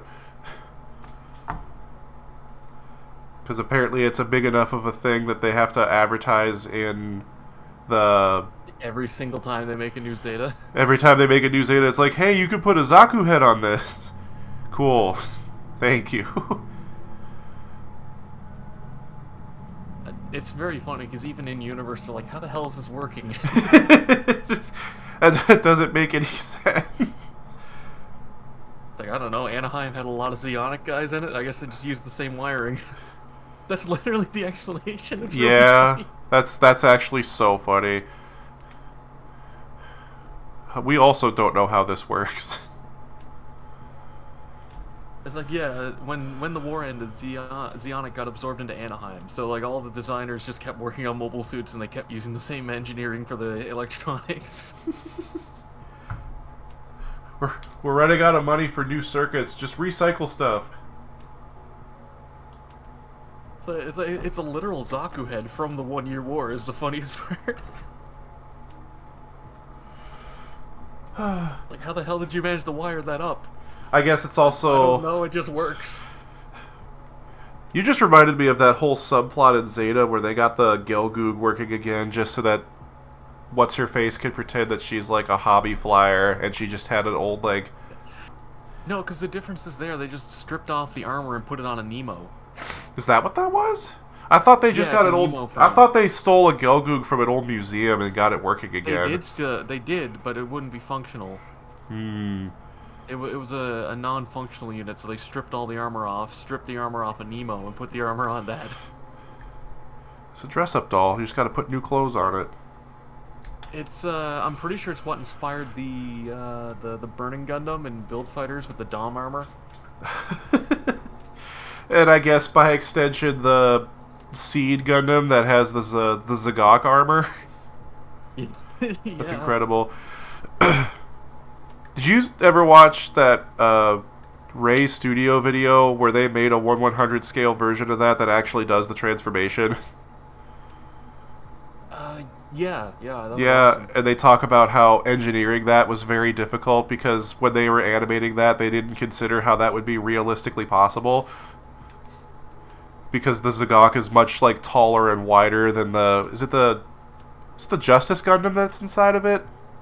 It's one of the Justice. Immortal Justice, I think. Yeah, that's it. Yeah, because like the high grade has a couple of like faux Justice pieces that you put on the inside of it just as like a, hey, it's in there. But it also means that like, so the way they engineered that 1/100 version is that the thighs literally had to like pop open and extend just for that to be able to fit in there the way it's supposed to in the show. The fact that they did it at all is actually kind of impressive, though.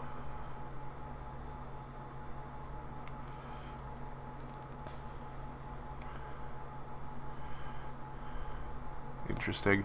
So the Brockary has a toe bend up, but not down.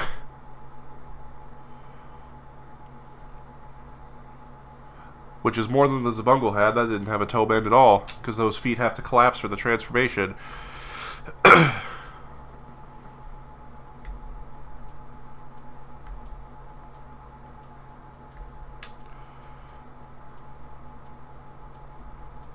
Speaking of that Zagok, the Cavalier unit it has is just straight up lifted. To be fair, Seed in general takes so much from Dragonar. Yeah, it's like the double-bladed beam sabers, all the different backpacks. I didn't realize that until I think you pointed it out, either in my server or yours, and I was like, damn, there are like a lot of similarities here. Yeah, no, because the Cavalier for the Zagok is straight up taken from Dragonar. It's the head and wings of the Dragonar 3, isn't it? No, because at the start of the show, Dragonar 1 has an armor unit that's exactly like it. Yeah, I mean they're both Sunrise, they're both Bandai, so why not? You know? I'm trying to get a good comparison image to show you.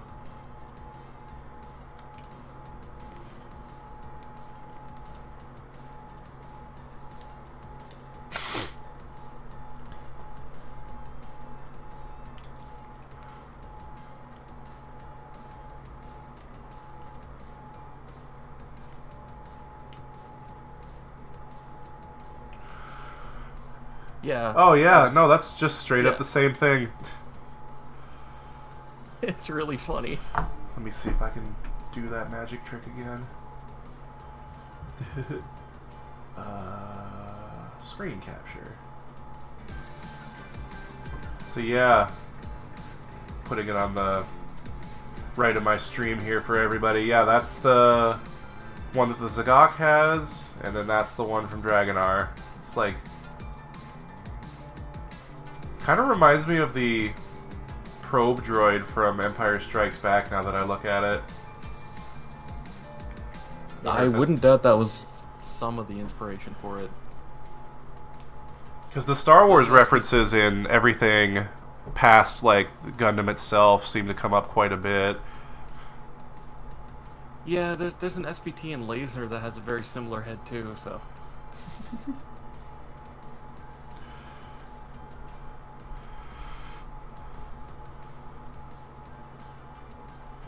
Or just like the, not just the mechs, but like the people in Gaim also having laser swords.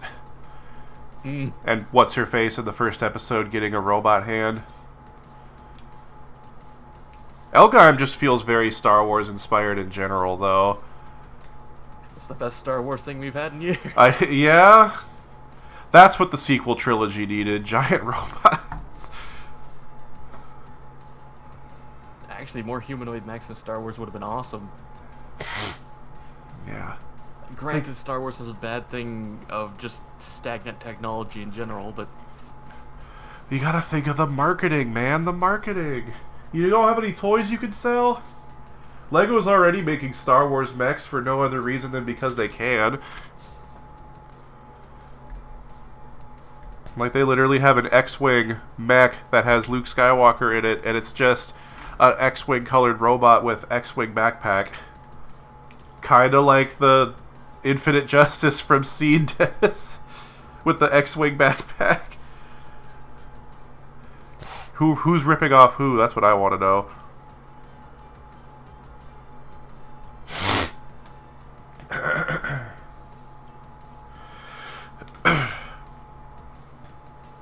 Man, there's a lot of tiny parts of the legs that I wasn't expecting.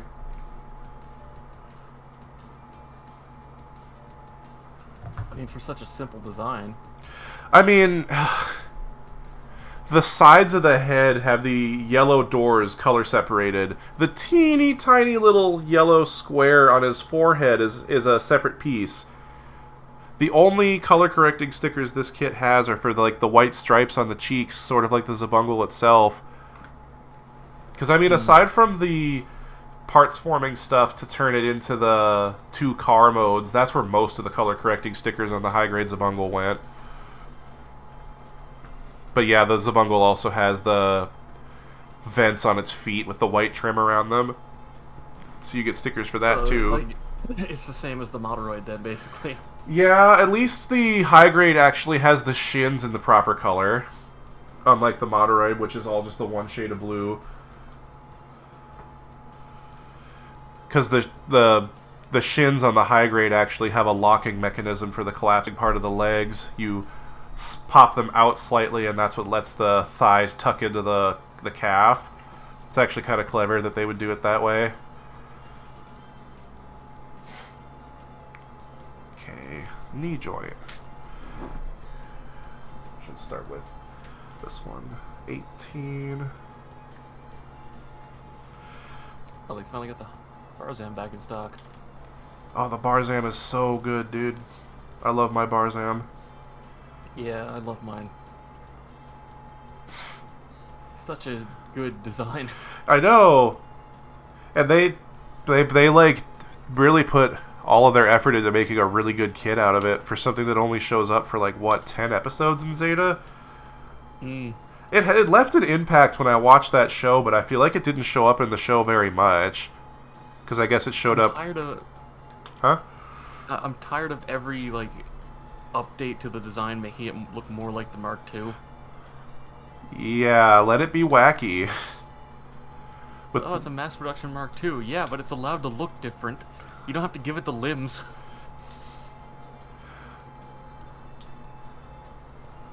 Let it be different. Damn it. I remember somebody on Tumblr just shared a collage of all the various different mobile suits you see throughout the course of Zeta, and they said, man, the Grips War really was the Cambrian explosion of mobile suit design. And I'm like, damn, you got a point. Now, what was the Federation's obsession with making mobile suits that look like different aquatic animals, though? Like the manta ray? What's that one called? You know what I'm talking about? Yeah, the Hammurabi. What's up with that? I mean, it's neat. I think the Gaplay is the weirdest looking one. That's the brown and greenish one with the long barrel rifle, right? Yeah, because the mobile armor, I guess you would call it, it's basically a mini mobile armor mode. That's what most of the transforming stuff in that show is like, though. Yeah. Well, but it flips around to be an insect head, and then little tiny grippy claw hands pop out. Who knows? Everything has to transform. It doesn't need to make sense. This isn't... The high grade does that too. Which is insane. It's such it's a flimsy build because of how like perfectly they did the transformation. It's not a parts former, right? No. That's insane. That's actually so bonkers. I was already impressed that the Ashamar is a complete transformation without any parts forming. That is insane. They're just flexing at this point. Hey, even the candy toy, like, not model kit version of the Hammurabi also does the transformation the same way the high grade does. But that one's... To be fair, it's just you fold the legs to the back and take the hands off, yeah. Neat that it does it, though. Oh shit, the Zock's back. I mean, I already have one, but... That's such a good kit, man. The Zock? Which one's... Oh... That's the green aquatic one, right? Yeah. Yeah. The one that they randomly showed at the end of G-Quox for no reason. Yeah. I was like, why do they have a Zoc? What? Gotta say though, love that the GOG, no design change in G-Quox. It's literally the same thing. Well, to be fair, we only really see the head. It's true. Its design does not need to be changed because it is perfect. I think the master grade of that is getting a reprint soon. Because unlike the high grade, that thing actually does the complete arms collapse into the body for cruising mode thing, which is crazy. Like they literally engineer. If you don't have a Zoc, you should get one. Yeah, I would at least get the high grade of it. I want to have more aquatic stuff. The high grade Zoc is really good. Which is insane because it's one of the first high grades ever. They were hitting bangers as soon as they started, and then you look at something like the Gian and they were like, what happened here? The original Gian high grade looks so weird.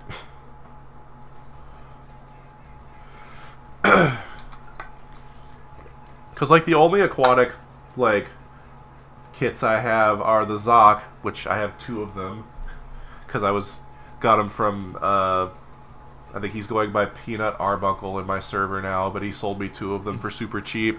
And then I got the Master Grade Zagok both. I got the Master Grade Zagok and the 1/100 like no grade Zagok, and that's it for aquatic stuff. I would like to have the GOG and the Act Guy to go with him, because the Master Grade Act Guy comes with a stand, so you can display it as if it's underwater. Yeah. And effect parts for the turbines and the torpedoes. Like, I wish more Master Grades came with that much stuff.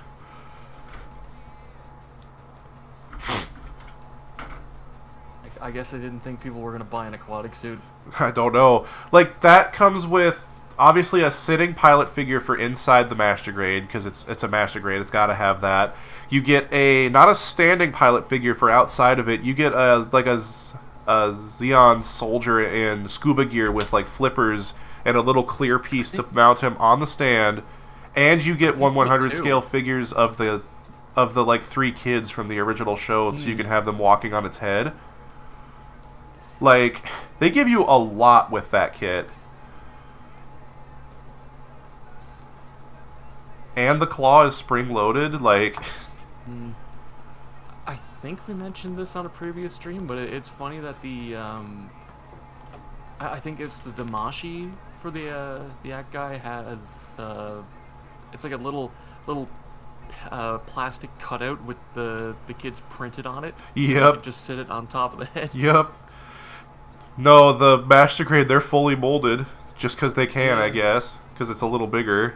And I think it actually gives you a little stand for you to rest them on its head with, too. Screw it. I'm going to look that up real quick since I have Dalong open anyway. Gotta go back to the Master. Oh, wow. Canadian Gundam finally got the Requiem for Vengeance kits. I have the Zaku from that line. Really fun kit. Don't know if I'll ever pick up the Gundam from that show. I'm not a huge fan of the aesthetic of them. Yeah. But I would love to have a GM from that show. They don't have a kit of that, though. Mm, the problem with the designs is that they asked the 08th mechanical designer, I don't remember his name off the top of my head, Yeah. and he sent them like first drafts, and they just went, "Oh yeah, that's fine." That's why they look so weird and fucked up. They didn't 'Cause finish they were them. literally they were just yeah. He sent like the initial like rough draft of what he wanted them to do with them, and they were like, "Yeah, we'll just use those." Wait, And no. then never asked him for an update. They never asked for any changes. That explains a lot. It really does. It does come with a clear stand for the 3 kids, by the way, and it does come with That's good. an actual like standing pilot figure. Although I don't remember the character's name, but it's the guy with the briefcase who like shows up in like one episode of that show. Because why not? You get a standing figure of that Yeah. guy. Like, let me scroll back Oh, up he's so here. melted. Like, here, I'll send you this. This is all of the accessories you get in the Act Guy kit. Like, they give you so much.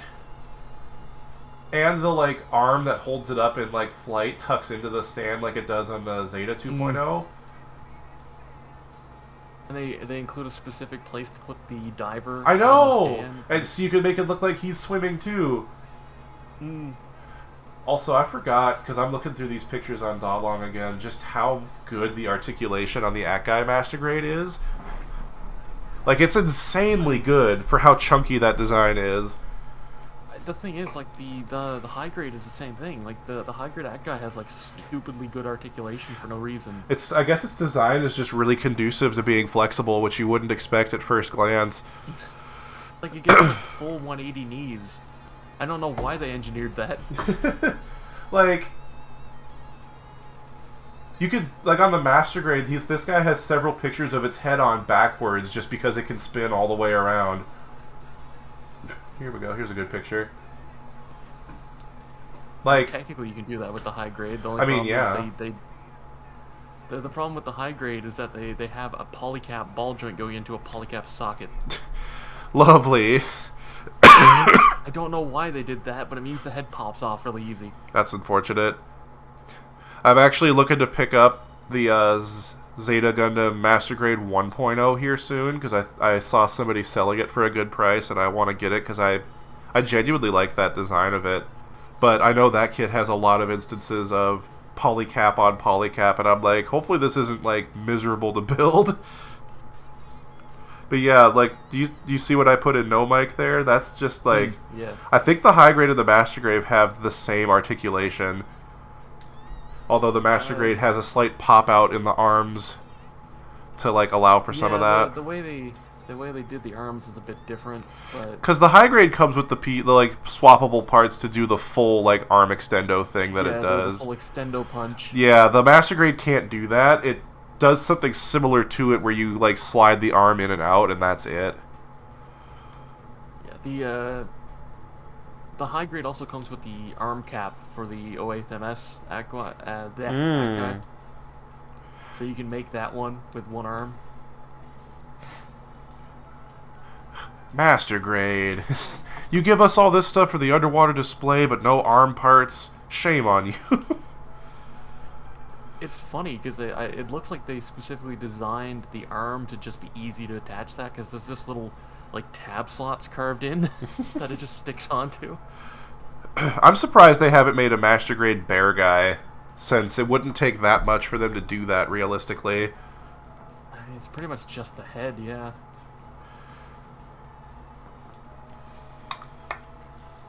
I wish I'd gotten the reprint of the original bear guy when I had the chance. Like the really creepy looking one? Yeah, the one with the mono eye. I love how that is just like a little freak. And then they made it cuter. Because why not? I do actually kind of regret not getting that, but at the time I already had other stuff I was planning on spending that money on. Oh, isn't that the worst feeling? It's like, yeah, I already budgeted my my toy budget. I can't get this thing that came in stock. Crap. They always happen to come in stock at just the worst time, right? Always. Like, how dare you? Oh, the Shorezette's back in stock. Huh. Hype moments in Aura Gundam. Oh man, I'm trying to think right now if I was more disappointed by the end of G-Witch or the end of G-Quox. No, because G-Witch ends up at like a 6.5 out of 10 overall. I think G-Quox is like a 4. Yeah. Gee, both of them needed more episodes, but I think between the two of them, more episodes would have helped. I think weren't they originally supposed to have like 5 more episodes for G-Witch though? I feel like that's the story I keep hearing passed around. Probably, but like that's why the last like 2 to 3 episodes of that show were so like rushed. That is true, but like the thing is, fundamentally the problem is bad pre-planning. Yeah. It's For such both shows, they kept like going back and forth on what to do with the plot up until the 11th hour of pre-production. G-Witch, I think like 3/4 of the way into writing the original plot, they scrapped it for the new one. It's such a shame because the first half of that show is paced so well. Yeah, it was giving me hope. Like they were really I doing good. I think what it is the first half they had the time to properly replan, but then they ran out of pre-production time for the second half, which is why some of the old plot threads from the original plot worked their way into it. Oh, yeah, that would explain it. That's the entire Gwell, yeah, how the hell do you pronounce his Gwell? name? Gwell. Yeah. The entire Gwell on Earth plot where he gets captured, that entire like section is from the original plot. Oh. Just lifted. Which is why it doesn't go anywhere. Yeah, and I had hopes for that plot too. Just the whole way he completely had a personal turnaround was really fascinating to me, and then I feel like that went nowhere. Oh, I'm not an asshole now. Okay.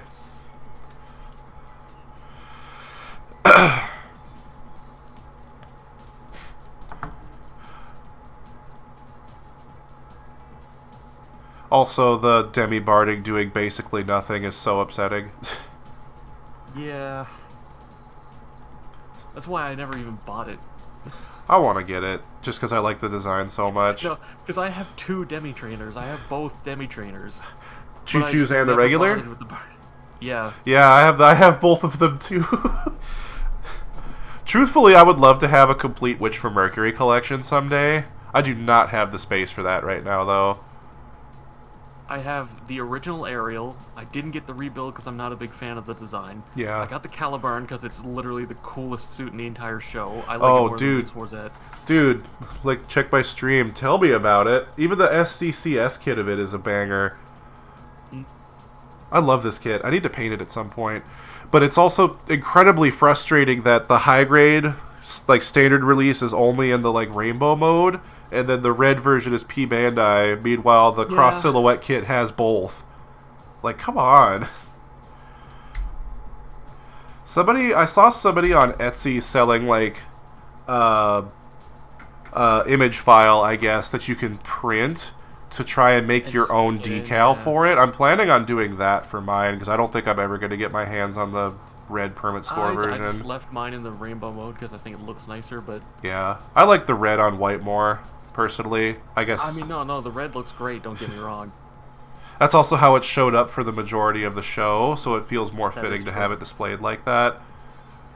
Like, if you consider the way Bandai normally does their premium Bandai stuff, you think they would do it the other way around. Like, the more niche color would be the, like, limited release. And then the, I guess, standard color. They did it backwards just to piss us off, I swear. Actually, circling back to talking about, like, G-Quox and Witch from Mercury is... I think that G-Witch did the references a lot better. Because they had a lot of references to older Gundams in G-Witch. Oh, yeah. But they were, like, recontextualized into something that fit the plot, instead of just being, like, remember when Char did this? Like, shot for shot. Like, seeing like how they seeing the recontext. fencing. Oh yeah. Like they combined like the sword fight and the last shooting pose into one scene. I didn't Like, notice that's that really until cool. just now. That's actually really well done. And then Exactly. the stuff like the like recreation of the one Gundam flying shot when the Calibarn shows up, the Wing Yeah. Zero shooting pose for their aerial rebuild. Way better. Way better.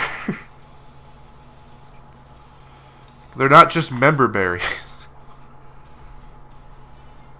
It's like I'm not opposed to references. Just like don't just slap in like. an Hey, look, exact thing! thing. Yeah.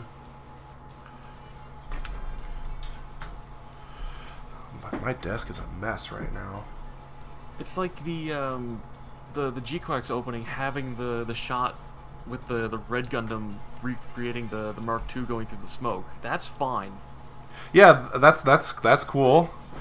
I will say, episode 2 of G-Quax doing a whole lot of frame-for-frame recreations of the original show. At the time, I liked that because I thought that was going to be the only time they do that.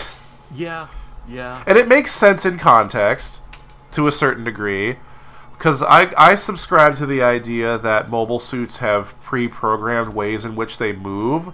So the fact that both Amuro and Char are doing that stabbing motion, like it's the same in both versions, it's because that's just how the Gundam does it, right? But also stuff like him doing the Char kick. Like, I feel like you can't do a retelling of Char in the 1 Year War and not have him do the kick. But yeah, as that went on and they just kept doing it. Yeah, I was okay with the first like flashback episode because it's supposed to be like showing how the timelines diverge. So having it like recreate scenes like shot for shot up until the divergence makes sense, but then they kept doing that for the rest of the show. Like, stop it. Stop it. Bad show.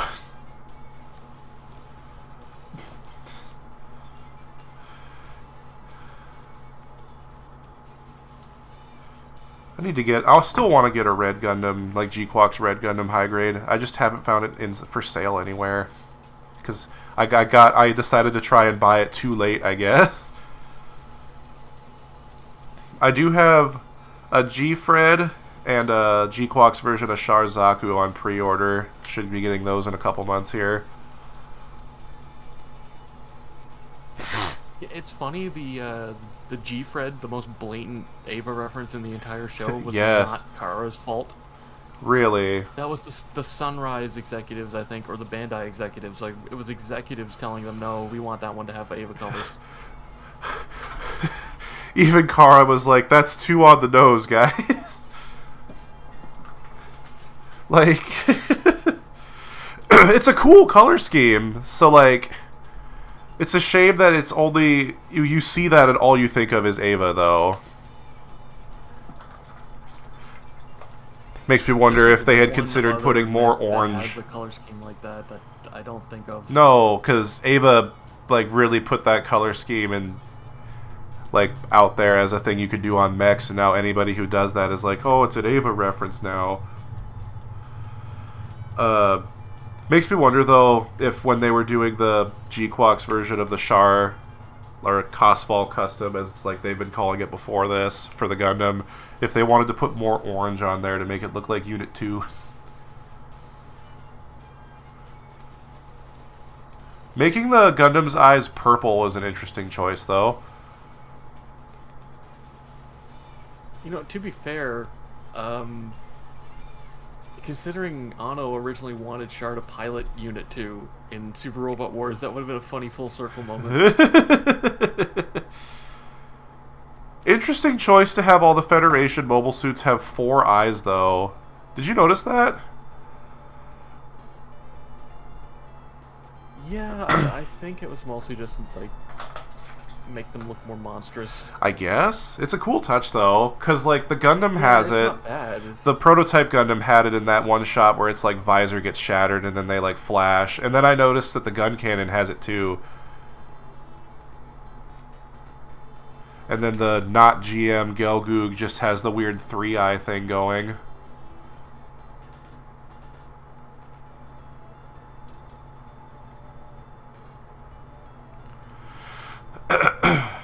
Want to get that kit too, the Gelgoog, because apparently it's like man. so good. I really wish I had like $500 right now. Me too. Like no, just to burn, because Canadian Gundam got the Nail Argama catapult deck in again. And it's Oh, I would love to have that. I have nowhere to put something like that though. Oh my goodness. Like, if I was going to get one, it would be the Double Zeta one, but like, man, like it's like $400 then plus tax. Like, ugh. Good lord.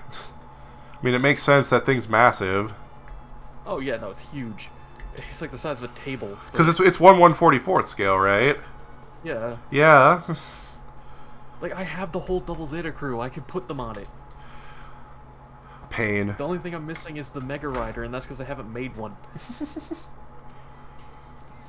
Maybe with that new... Really irritating. With that new Double Zeta kit, what's it called? It's the one that... The green one that shows up, like, briefly in the early part of the show that they got a high grade coming out of now. Because they... I think with the Zeta, or the Psycho Gundam Mark II, they've made everything that shows up in Zeta Gundam in the high grade line now, haven't they? I think that was it. Yeah, and now they finally have to start focusing on Double Zeta again. I guess we'll make Double Zeta stuff. What do you think the chances of a high-grade Double Zeta revive are? It's funny because most of the Double Zeta suits they made were because they showed up in Unicorn. Yeah.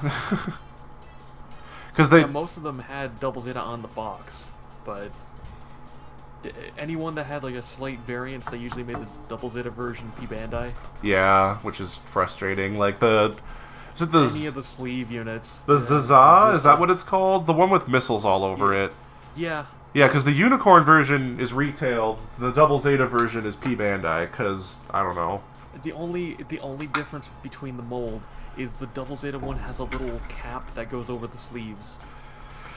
And the Double Zeta version, technically speaking, has less accessories, because the Unicorn version has the rifle, the beam saber. It has a shield, too, doesn't it? I don't remember. Yeah.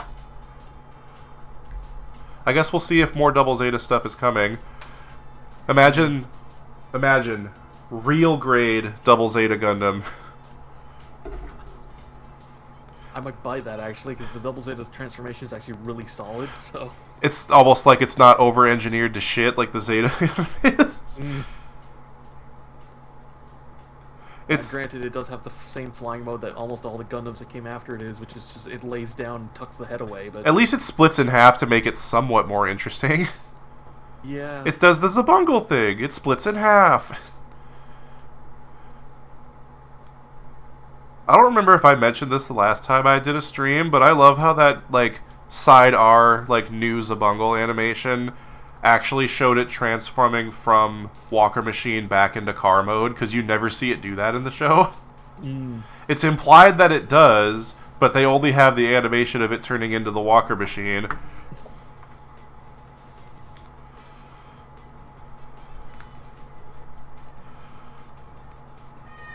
Uh-oh. Kitty screaming about something. I don't know what she's all mad about.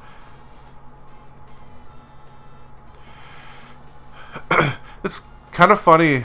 I'm going to try showing this on screen because I forgot to with the other leg. It's got molded detail in there to imply that there's a joint there for like an ankle rocking side to side, but that's all one molded piece in there. So it's implied that it has a ankle pivot there, but the kit itself doesn't actually have that. Kind of odd. I'm surprised, because one complaint I had with the high-grade Zabungle was how thick the nubs were. And granted, most of those ended up on the back of the kit, but this kit is doing a way better job of hiding its nubs. What were you giggling at just now?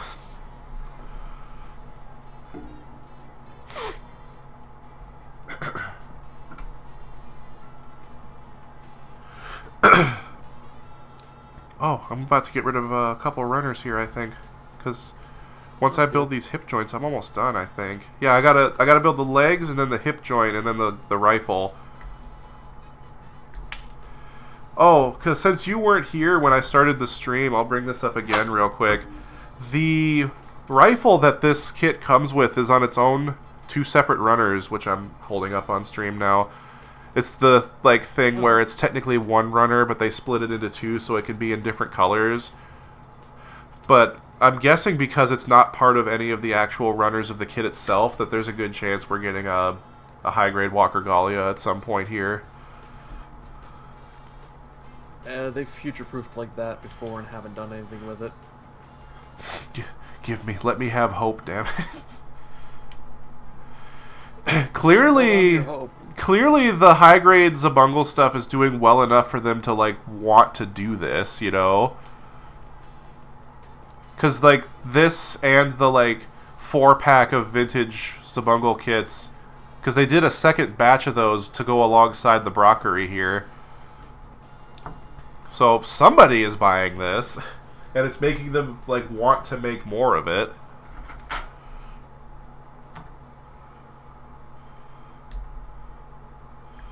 I guess we'll wait and see. Yeah. Because it's I could see why they would want to do the Brockary, because it never had a model kit in the original line.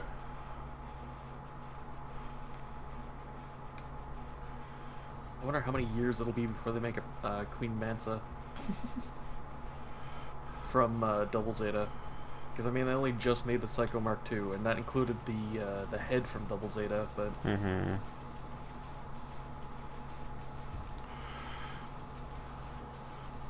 It's really annoying, because the Queen Mansa is only, the height of a Psycho Gundam. It's not, a massive thing.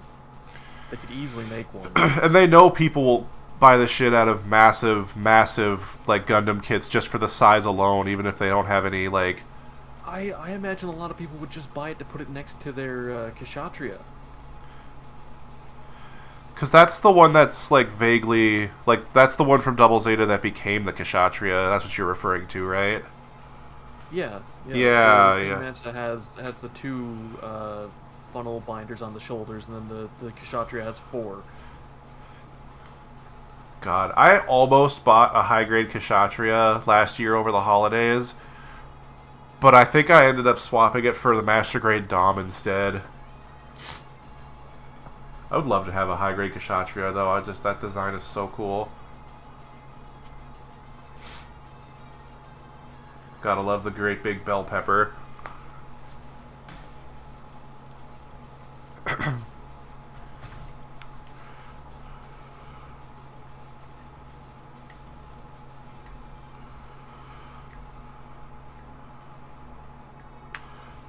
Have you seen those pictures coming out of that not Kshatriya model kit that one Chinese company is making?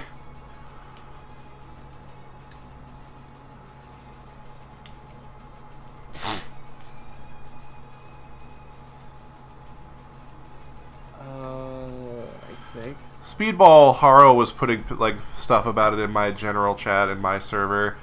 I think the one problem I have with a lot of these third-party companies making 1/100 scale versions of things that don't have it is that they're so drastically redesigned that I'm just not a fan of it, you know?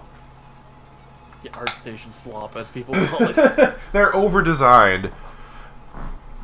I don't know. I don't understand. I guess they're doing that to make it as distinct from the official design as possible, so they don't get hit with the ban hammer for it. But because there's that not Moon Gundam that has a 1/100 kit, and it's removed just enough from the Moon Gundam that I just don't really care for the design of it. I can't remember what it was called, but I just recently watched Jabman's video on it, and I think it's kind of neat that the moon funnel bits hold beam weapons and guns inside of them. If you're gonna go different to avoid getting sued, you might as well have fun with it. What I want to get though is that I think Fat Cat is the company making it, the upscaled version of the real grade RX-78 2.0. just to have a 1/100 scale version of that would be kind of cool. But These would make like mega-sized bootlegs of like other designs. I know some company made a 1/72nd scale version of Char's Origin Zaku, and it's literally just the high grade but bigger, and then they add like one new thing to it, but it doesn't come with the machine gun for some reason.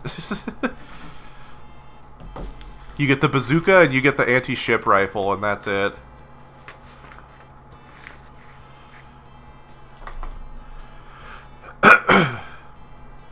Oh yeah, and another weird thing about this kit is that the pieces that make up the like hip section are on their own runner. Runner F is just 2 parts and it's for the hips. Just an odd choice. Huh. Couldn't fit it anywhere else, I guess. I guess. I mean, technically speaking, the high grade Zabungle did something similar because the shin armor on that is the correct shade of dark blue, and it did that by having those be on its own runner. It's the part that connects it into the rest of the leg and then the armor panel itself. So 4 pieces on that one runner, all in that one color. It does make me wonder like what you have to consider when laying parts out onto runners like this to do the injection molding.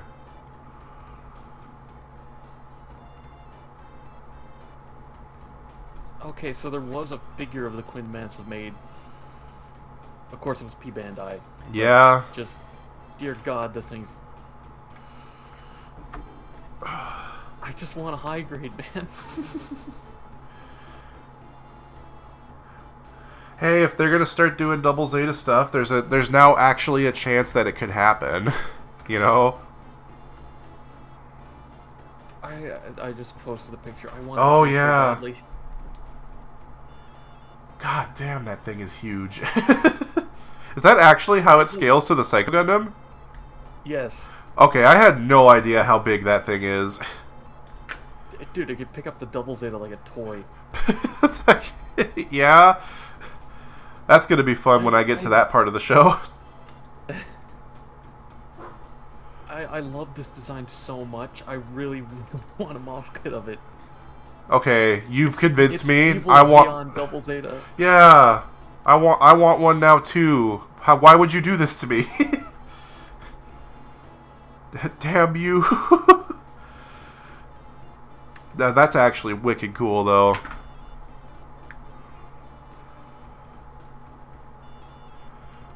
Yeah, I guess kind of thinking about referencing older stuff done right, I guess you could kind of say that Unicorn Gundam did a lot of that too, didn't it? But it felt more thematically fitting because they were literally using like scraps of Xeon technology. You know, I always forget the double Zeta is only like about a head taller than the Mark II. It's a big boy, but not that much bigger. Yeah, because I just posted a picture of, I believe, the same figure, and Yeah. it has a double Zeta next to it. Yep, nope, the double Zeta's not that much bigger. That's got a beam sword that's like actually got... It's like a medieval sword. Bruh, It's so good. I it's love so- this design. That's like peak super robot right there. Oh my goodness. I mean, it carries over from the Arjarja's sword having like a scabbard. Oh that yeah. It charges on. Yeah. Wonder if that's Neo why... Xeon swords just kind of go funky with it. Putting that on my stream again so people can see what we're talking about. Yeah. That right there is the sword I'm talking about. Yeah, that needs to have a high grade. They have literally no excuse. What I really love about the Queen Mansa is that the design is like evil Xeon double Zeta. And then make it huge. No, because like it's very deliberately designed to be like the inverse of the double Zeta's design. Yeah. It's sort of like the Brockary is to the Zabungle, actually. It's like an evil version of it.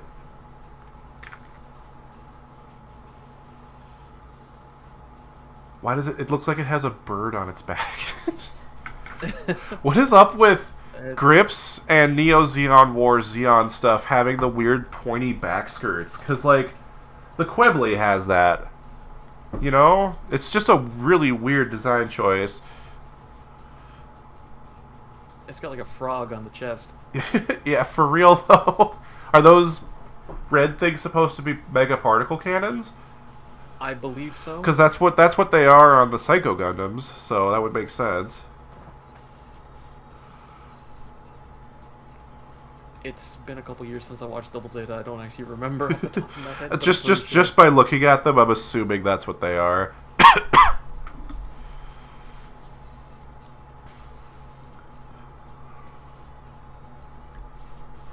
Like, it has the same, like, wrist-mounted beam saber. Oh yeah, it does. That the Cubelay has. Yeah. But you also can use them as cannons. Just like the Cubelay. Because the Cubelay looks kind of goofy without having a gun to hold, but just having beams coming out of its wrists. I mean, I was about to say it's so alien, but that's because Nagano designed it, so that's kind of par for the course, isn't it? Yeah, I'm actually not sure who designed the Quinn Mansa off the top of my head. It looks like It it's has taking very inspiration Nagano. from... It's taking inspiration from stuff that came before, for sure. It kind of looks like Okawara designed something based on Nagano's designs. Which the best is- way to describe it. Which is kind of what the Zeta Gundam is, if you think about it. Because it's just Nagano's design language with a little bit of Okawara's, like, simpler, like, way that he goes about doing things. That's why the Zeta Gundam doesn't have this traditional, like, red chin. It's just got a long, angular face. You know, I don't know if you saw it earlier when I put it in this server. I'm going to put it in no mic real quick, because I saw this on Reddit of all places the other day, and I've been kind of fascinated by it. Okay, that's uploading now. Nagano's original concept art for the Zeta Gundam, because apparently they were going to have him design that. Well, no, the thing is, the Zeta design, like, they had, like, 50-something mechanical designers all submit. Oh! I'm pretty sure, yeah, Hideaki Anno even submitted a Zeta design, if I remember correctly. I just love how Nagano's design for the Zeta Gundam was reused for the Hyakushiki, though, with not a whole 'cause it was lot just that changed. good. I mean, yeah, look at that. I love how the like wings on the back fold together to make a shield. I kind of wish the Hyakushiki did that. But it's got the wrist-mounted cannon like all the Gaim stuff does. I guess... have you heard the story as to why the Psycho Gundam is so big?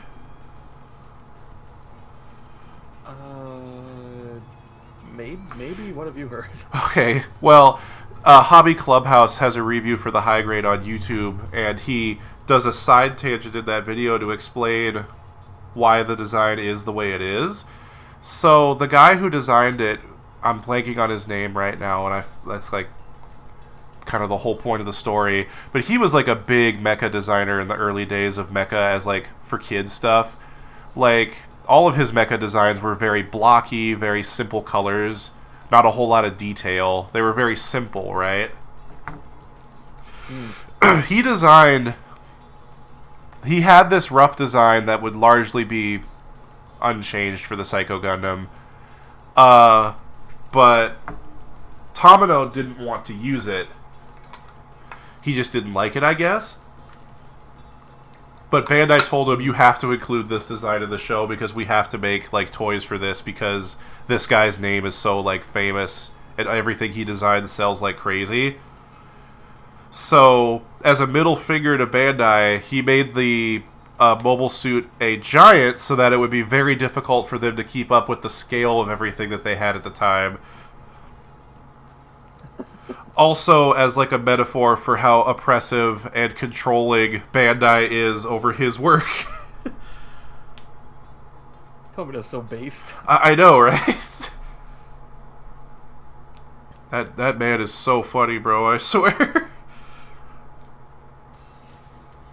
So yeah, that's why the Psycho Gundam is giant, because he had to have that design in the show. And he was like, okay, I'm going to make it impossible for you to sell toys of this. And then, like, what, 20 years later, they finally started doing it? Although, apparently the high-grade Psycho Gundam is known to age very poorly. Because that kit doesn't parts form at all either. Which means you got a whole lot of fiddly stuff to worry about in the legs.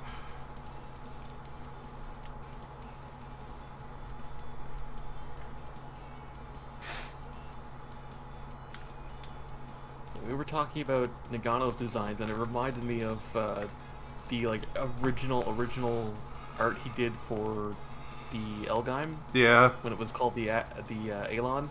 Okay. It reminded me that like he really wanted to do 5-star stories from the start, man. Like the main concept for Gaim is just 5-star stories, basically. Yeah, so that's what I can tell from what little you've showed me of that. That's something I've also got to track down, just because I want to see Nagano in his purest form. Also, Brockary! Finally! He's finally together. I just got to get his gun together now. He is smaller than I thought he was going to be. I think it's shorter than the Zabungle. It's probably because the design is so Gallia coated that you were expecting it to be chunkier because of that. Maybe? Yeah, I guess that's kind of it. It's also like you never see them that close together for long enough in the show to really appreciate it. So I always assumed it and the Zabungle were the same height.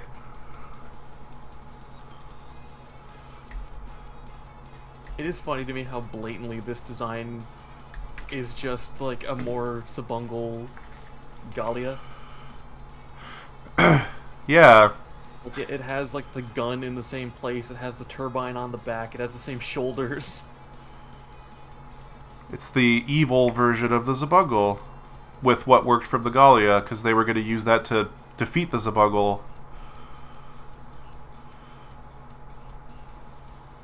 It's crazy to me that this comes with a little hobuggy. I know! I'll put it up on camera here when I'm done building this, because I built that first, just because it's all on its own runner, so if they ever wanted to sell it separately, they probably could. Actually hilarious that the old 1/35th scale, whatever scale that... Oh, 1/48th, because I have it sitting right next to me. The old 1/48 Hobuggy doesn't have the goggles on Giron, yet this version does. Yeah. Like, why?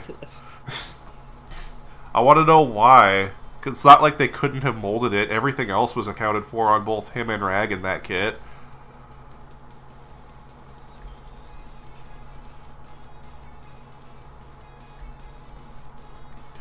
Yeah, interesting to include the Hobuggy with this kit, though.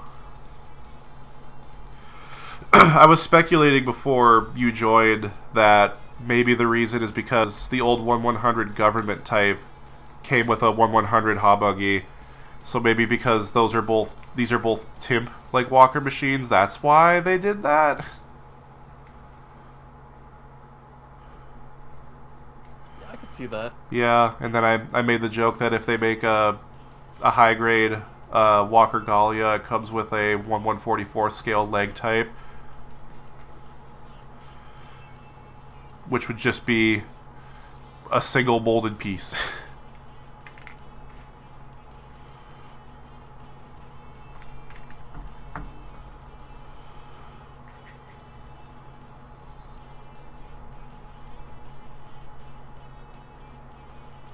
Oh, that is the wrong side.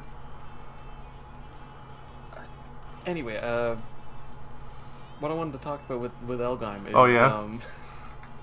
the original sketch he did has the Fatima gem that the Mark II and all the 5-star stories mechs have. I was wondering, like, the Mark II having the gem in its forehead seems so random.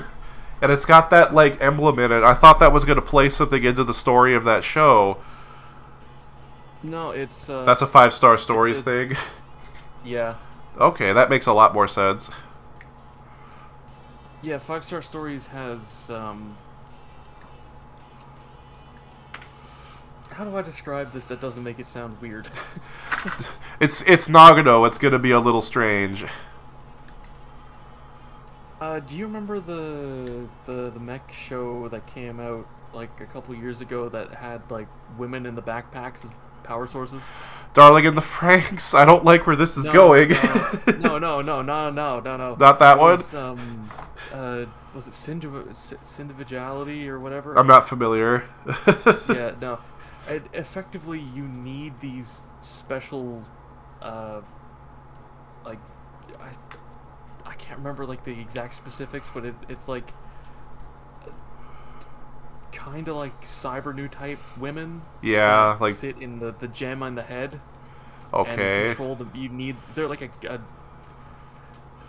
kind of like the AI system of the mech. They're basically, like a living power source, sort of. Less power source, more brain, but yeah. Yeah, it's a living thing. Yeah, that's what the gems are.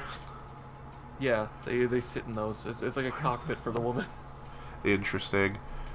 I'm glad it's not Darling in the Franxx, because that was a bit much. No, thank God. Never seen that show. I don't think I ever will. One of the Gaim Mark IIs actually has instead of the cross, it's the yeah, okay. Okay, can I get a picture that's a little bit more zoomed into that? My God. Is it the R3? Because I feel like I haven't opened mine yet, but I think the foil sticker you're meant to put under that does have a logo that looks like a person. Yeah, that's like in the concept art for the R3. That is supposed to be. I kind of assumed that if Nagano had gotten away with it, it would have probably been Lilith. Yeah. Sitting up there, but like I saw that design when looking up the R3 on Dalong, and that's what I thought was going to happen in the show. I was surprised when it didn't, because they almost killed her at the end of that show, and then they backpedaled. Like, yeah, again, a lot of it is just leftovers from the 5-Star Stories concept. it's so weird. Is 5-Star Stories a manga, an anime, or both? It's a manga, but he made an OVA of like a section of the story. Oh, okay. I gotta pick that up. Like, I watch a lot of mecha. I don't read mecha. I want to try changing that. Like, I want to know what's going on with the novelization of 0079, because I heard it's got some whack shit going on. It does. That's what Tomino wanted to happen in the show.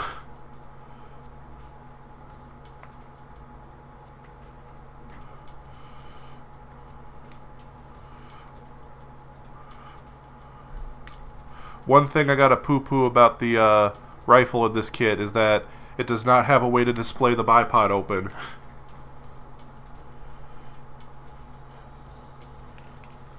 No articulated bipod, no option part for an open bipod. It's just there. Granted, they never used the bipod. Yeah. It would be nice, yeah. It's just there because it looks cool. Like the bipod on the Nightingale's rifle. Why does that thing have a bipod? Just imagining something shaped like that hunkering down, taking a sniper position in the middle of a battlefield.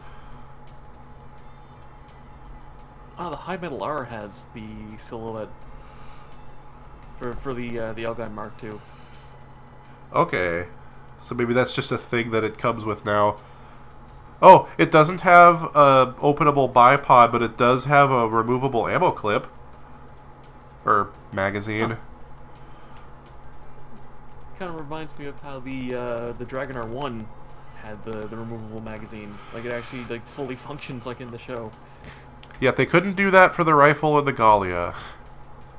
I guess that's just because the bazooka and the boomerang are so well detailed. They had to cut corners somewhere. I mean, the Dragonar even has the hinge where it pops up. Yeah. Yeah, the Dragonar rifle's a railgun. Yep.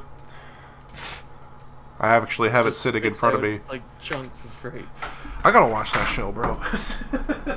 It's why the front of the barrel's square. It's 'cause Yeah. it's literally a railgun that fires out like rectangular ammunition. That's badass. That's actually so cool. I do like that the extra mags on the arms are actually the same like CAD file as the one that goes in the rifle, so you can swap them if you want. Yeah, like, and that's not a P Bandai kit. It's so frustrating to have that sitting next to the Vifom on my shelf, and I'm like, why are you both not retail? I do have a high grade, or a, I guess high grade. Yeah, it is a high grade Gaim on pre-order. I'm hoping that's coming next month, but it might be the month after that. Gotta start working on my non-Gundam 80s mecha collection. I want to get the high-grade Dunbine, but they haven't restocked that yet.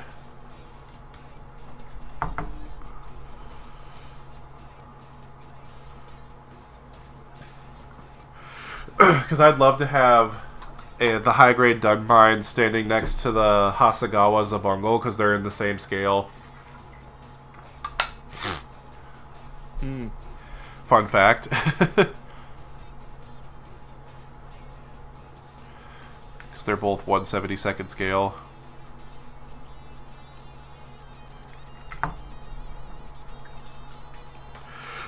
It's so close to being done. Oh my goodness. So the two splayed hands looking good. Now I just got to get the trigger finger hand. It's funny how the fists this kit comes with have holes in them so it could hold something, but it has nothing to hold.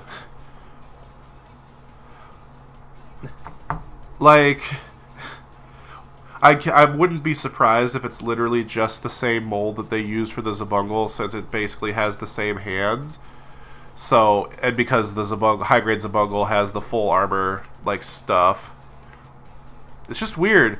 They're the blocky, hole-in-the-middle type hands, but it has nothing to hold. Because you kind of need the rifle-holding hand for the gun. The gun looks massive in its hand. How long did that take? 2 hours, roughly? It's longer than I thought. Set the box aside here. So I'll put the hoe buggy on camera for you again here, real quick. Like, Giron in there is lovingly detailed for how microscopic he is. There we go, that focused real good. Full headset. His knee pads have the, like, circles on them. But I feel like it's really hard to convey just how tiny this is. I mean, I can kind of tell by how much thicker the landing runners are. Yeah. Like, I love how it comes with one of these stands, though, because I can probably grab this real quick. I have this, like, Star Wars Star Destroyer kit, and it has the same stand. It's just this one's black. Because I think they made that stand for those Star Wars, like, mini kits, because they also have, like, an X-Wing one that I think has the same stand. But yeah, the rotor in there is a separate piece. It can technically spin, but I can't get my finger in there to spin it real good. Yeah. But yeah, this is just like the Zabungle itself. It's a really solid kit. It's just a shame that it's really hard to get your hands on one. You could really see how like they're antitheses of each other. But this one looks noticeably more detailed because it only has one set of stickers on it.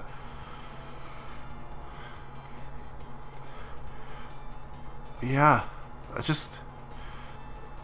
feels nice to finally have this, because as soon as they announced it, I pretty much pre-ordered it like immediately, and then I had to wait like 4 months to get it.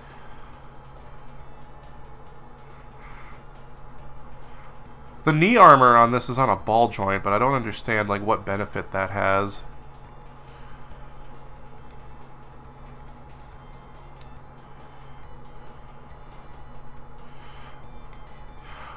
Another fun thing, the hole for the stand adapter is actually, it folds out. Folds out of the ass. But you can tuck it away for when you don't have it on a stand, so it just looks like part of the design. Nice touch. A lot more convenient than just putting a panel over it. Yeah, it feels like they probably could have hid that in one of the thrusters. Maybe. I think having it in the back there is a little better, though. Also, yeah, it keeps it out the way, yeah. the propeller in this one, also a separate piece, but does not spin freely. It spins, but not very well. I am gonna set this. Sand down the peg. Yeah, probably. I don't care that much about it. It's funny because in the instructions it says blade spins freely. I guess technically it does. Just gonna clean off the nub situation here, and then I'm just gonna get straight into the Gaim Mark II because I wanted to get started on that today as well. I'll be sure to show you the foil sticker sheet when I get to that, so we can see it in more detail. I need to get a better nub brush. That's feeding it to my nub collection after this stream. I got a Haro coffee mug that I just put nubs in because it's the way it's shaped. It would be so inconvenient to actually drink out of it. Yeah, I kind of picture that in my head. Finally digging this thing out. Yeah, that is not fitting on camera. There's not a whole lot I could do about that. Lovely 3D render of it on the front here, though. But I gotta show if this will fit on camera here. Oh, it's right up in the front of it. Morvable flame. This is technically a reissue because it's got the blue Bandai logo on the front and like the Bandai Namco logo on it. They did not spell check anything. So it still says Morvable Flame. I'm hoping to get the Morvable Flame built today, and then I'll finish the rest of it either off camera or in a separate stream, probably off camera. Because it's the Lasner has an inner frame, doesn't it? The R3? No. It doesn't? No, it's built like an old high grade. Okay, and that's... But the thing is, they focused mostly on like all the panels opening. Like an old master grade. That's what they all did. Yeah, there's a lot of panels on the Lasner. I guess because Nagano was real big on the inner frames, it makes sense that this kit would have that. But I'm just gonna start checking out runners here. Also, I just saw this picture on DeLong, and it's funny to me. How thick that box is! Like, the shape difference between the two is really funny. That is really funny. The green piece for the back part of the Mark II is on its own runner. All by itself. Oh yeah, this thing has a rubber runner. Because this comes with hollow tubing for a lot of those details, but I guess it also has some rubber parts. I completely forgot about that. What do we have here? Oh, this runner's a little bent. I hope that's for the backpack, I think. Yeah, the clear parts for the backpack. Oh yeah, that's right. This has posable hands and then pre-posed hands, but I think if I remember correctly, the pre-posed hands need to be glued together. It's so weird. Dude, they have like 2 fingers on the front panel and 2 fingers on the back. That looks so weird. Focus. Yeah, that's kind of making me uncomfortable. The way those hands look. It's a slight delay with the stream. So... No, you're good. This inner frame is really detailed. You know, oddly enough, The Moderoid Shin-Getter Dragon does the same thing with the hand. I wonder if it's got to just be a limitation of injection molding that they have to do it that way. Yeah, it's because they want to get all the detailing in and the sides of the fingers, because it canonically has gloves over the mechanical parts. Yep. You see the stitching along the sides of the finger. Oh, okay. Did that. Wait, does this do that? I'm trying to look. I know the separated hand, like the articulated one, has that on the fingers. Let me see here. I'm pretty sure that the other one has it too. Because of how the fingers are offset, I think they can actually... Yeah, it has the seam. It's not gonna... I can try to show it to you on the thumb here. It does have the seam, so it is literally a glove, yeah.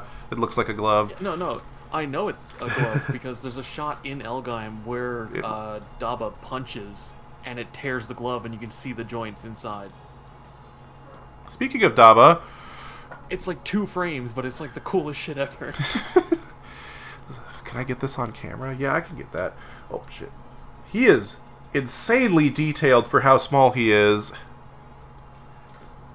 And what's-her-face is, too. The full, oh god, what is it?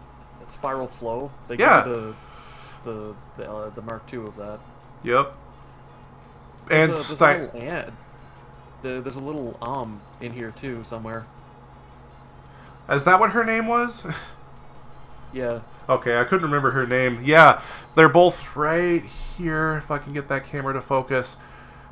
For 1/100 figures, they are very well sculpted. I don't get why they have to have those extra bits hanging off of them, though. That's kind of frustrating. The head on this thing is actually a little smaller than I thought it was going to be. If I remember correctly, they do that so that you don't get air bubbles in the actual figure. Oh, okay. That makes sense.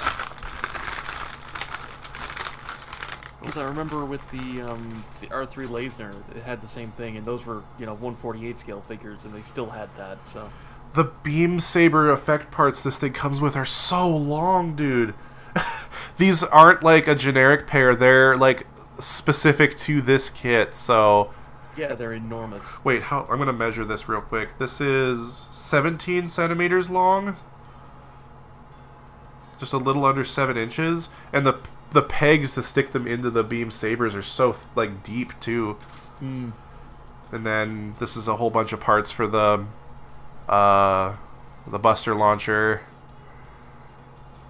Because I think this has the actual like lever action built into it, where you pull the handle back and the thing on top opens. Because I know this thing is long as hell too. Oh wait, are the cloth parts on this rubber? Yeah, they're rubber. I haven't gotten to that bag yet. Yeah. Okay, this bag literally has one runner in it. I love that this kit comes with a stand though, and it's made to look like the works that they transport the Gaim on. Like that's such a good idea. This stand doesn't do a whole lot, but it's cool that it's like unique to this kit. Yeah. And then let me look at the sticker sheet here. It looks like you get 2 separate options for the foil sticker underneath the gem. I don't know what that means. No, because one is based on the concept, and then one is based on what it actually looks like in the show. Okay. Also, so kind of. I think there might be like 1 or 2 shots in the show where they went with the concept too. I should look through some of the screenshots I was taking to that show. Granted, I was watching it by less than legitimate means, so it's not very high quality. Mm. Really funny to me how the like back skirt on this thing is where the orange is, and that's like the only part on the whole kit that has stickers. Like, okay. I was wondering what those stickers were for. Yeah, they're for the like wing things that are the back skirts. This bag has 2 runners in it, and this runner is huge. For like the solar panels on the shoulders. And I think nope, that's not the parts for the spiral flow right there. That's something else. Okay, this is... Well, at the very least, gray is pretty easy to paint, so... Yeah. It's like a whitish gray, so I'll play around with trying to color match that. I don't know where these go. I think one of these is the forehead gem. Oh, this is the eyes. The eyes are color separated on this kit, and they're a clear piece. That's dope. That's good. I mean, it better be at this size. And then the insides of the solar panels have a molded detail to them. That makes it pretty easy to just use like a black Gundam marker, or even just a black wash to fill that in. Yeah, so that they're just lined in there. And then I think just a bunch of armor parts here. Okay. Oh, here's some of the parts for the spiral flow. Let me open this bag.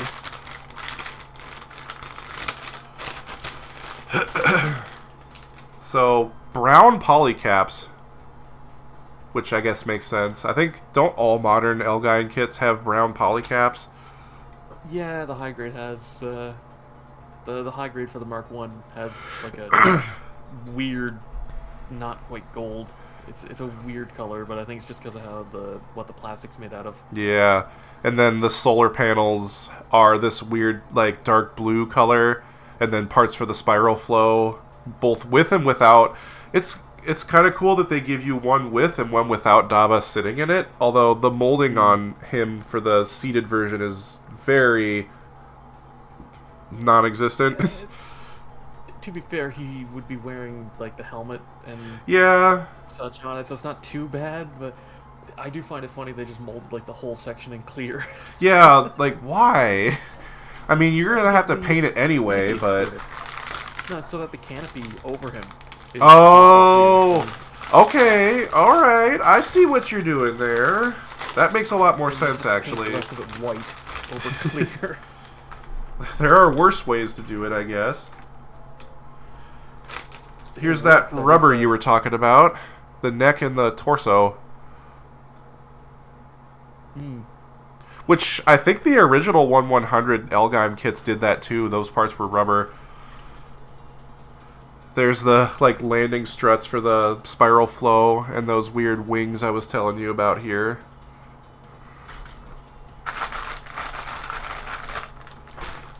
And that rubber's real glossy. Yeah, I know, right? It's not like you could top coat that either. I think these are some of the first Depends on the ABS. top coat. Yeah? Might have to play around with that. I think like an acrylic varnish would have enough give. Oh, okay. Something to consider. Dude, the inner frame for, like, I think these are the legs, that there's so much detail on there. This is an interesting shade of brown, too. I'm honestly way happier when they go with brown rather than like gold plating it. Because, yeah, doing a plated inner frame seems like a recipe for disaster. That, and I just think the like brown looks better. Especially the original Gaim. I don't like when they do metallic finish on the frame. I was kind of planning on doing like a half metallic, half brown for both this and my Gaim when I get it, just to have a little bit of both. More inner frame parts there, more armor parts. And then I think this bag is literally the same two runners, so I'm gonna open that, set it down. I think what my problem isn't that it's metallic. I think it's that they always go with gold. Yeah, I would expect that to be a bronze or a copper color myself, if it is going to be like a metal. I'm leaning more to bronze. Copper would be a little bit more orange. Yeah, bronze is probably a little more on point for that. I think like an aged bronze with like a black wash over it would look really good, actually. There's the head there. See if I can get that to focus. Looking like a skeleton, just looking gnarly as hell there.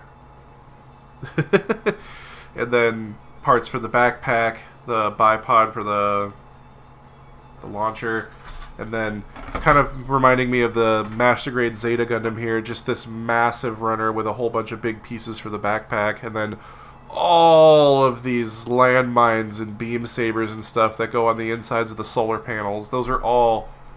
Oh my god, dude. How many? There's like 20 of them there. Like... Yeah. I guess go big or go home, right? This is going to be a nightmare to keep organized. Yeah, my plan is to just get the frame built and then leave it at that. I'm just going to put all of the gray stuff in the box for now, and then I'll leave the other stuff handy. Because I wonder if this is one of those ones where it's fairly easy to put the armor on and take it off like old Master Grades used to try to do. I don't remember. But yeah, all the gray. For the face. At the very least. I didn't get a chance to see if there was any molded detail on the face? On the forehead. Like I saw. Oh yeah, I'll grab that again in a second and try to show it to you again. I'm just trying to make sure I have all my ducks in a row, as it were. I'm not gonna need that. Okay, just setting that to the side. I'll grab the face again here. I'm just gonna look. There is like a cross molded into there. I don't know if that's gonna come across well on camera here. Come on, focus. Focus. You're doing everything you need to focus. There we go. I'll hold that up there for you. I think it's just a cross. I don't think it's like... I think the sticker is where you get the option. Oh, uh-oh. Took the Calibarn with it. Oop. And I just bumped my webcam.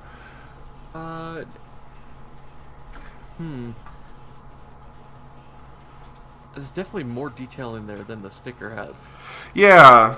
I'm just... Can't quite tell what it is. That actually might be the Fatima detail that it usually has. Yeah.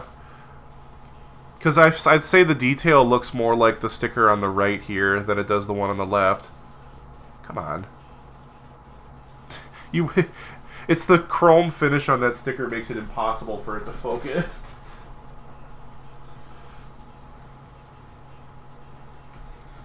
Okay, I'm going to take a quick peek at the manual here. Not a whole lot of English on it, but you do get illustrations of Daba and what's-her-face. I forgot her name again. Yeah. Amu. Amu! That's right. Because, yeah, it's if you... spelled A-M-M. Amu. If you paint them, like... I would love to get them looking that good. I don't know if I have a steady enough hand for that, though. And then I think... Color mixing to get those anyway, geez. Yeah, I don't know. Did it even... It doesn't give you an actual color breakdown for the two figures. It just says, this is what they should look like. You figure it out. You figure it out, bud. You're smart. But it looks like the Anthology 80s. So, it's a breakdown of the kit itself and then just the history of model kits based on the franchise. Yeah, the 3 1/100 kits, the small collection of 1/144th kits, and then at the time, the high grades before they got the redo.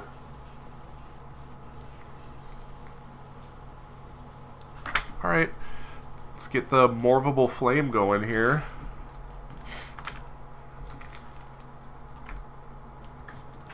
I think doing this in sections like I'm planning is going to make this a whole lot easier. Since this is literally 3 pieces, I might as well just put this together. It's an interesting shade of green, the stand is, though.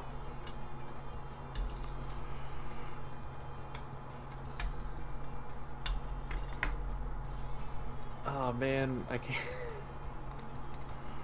Like, Nagano did a piece of art showing the inner frame of the head, like, close up. Like, it's like a poster of it. Yeah. Unfortunately, the Fatima's naked, so I can't post it. You could DM it to me, and I'll just make sure not to put it on my stream. Oh, Nagano. But it does show that, like, underneath them, it's like meat mech. There's, like, brain flesh in there. Brother, what is this, Dunbine? Because, I don't know, you weren't there when I was streaming me building the Master Grade Dunbine, but that legit has a brain. A molded rubber brain you put in its head. And it has rubber parts that look like muscles for the legs. It's a really cool detail. I mean, It's just muscle. I mean, yeah, because like I haven't seen Dunbine. I don't get the context for that. They're made out of like bug parts. Yeah, so they have two rubber runners in that kit actually. One of them is for the joint covers for the hips, neck, elbows, knees. I think that's all of it. And then it has a pink one for all the muscle stuff, and then the brain for the head. Like, you want to talk insane inner frames? That's the Dunbine's got you covered there.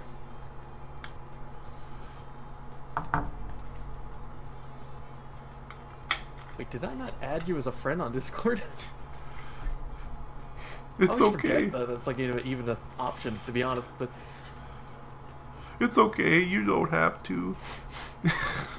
actually, to be fair, I think I have friends from like 2014 that I still haven't added as friends. Hey, if you never need to DM each other, it's like it never comes up, right?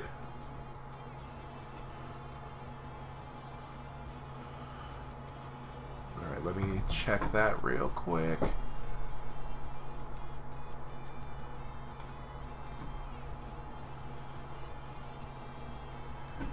There we go. Somebody else pinged me for something. I gotta check that.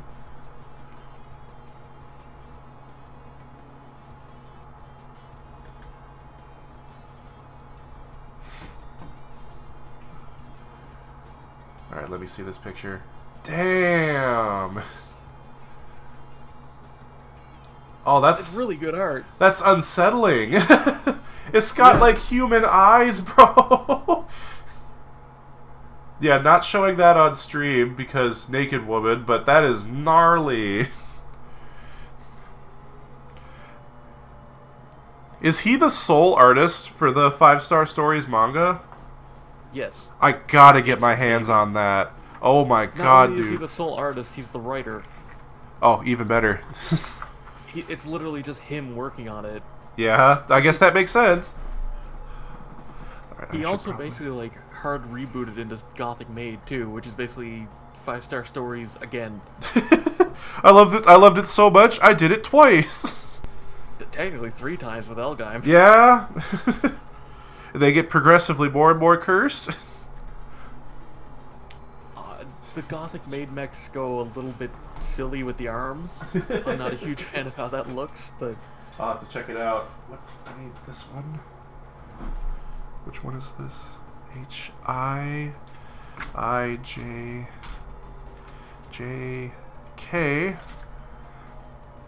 And then K again.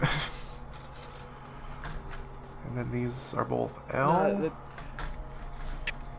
Gothic Maid's a little bit on the Lost Media side. Oh, really? Not because it's lost media, mind you. Yeah. He did an OVA, but he only brings it with him to like festivals to show like in person. You bastard. So he has the only copy of it that exists, basically.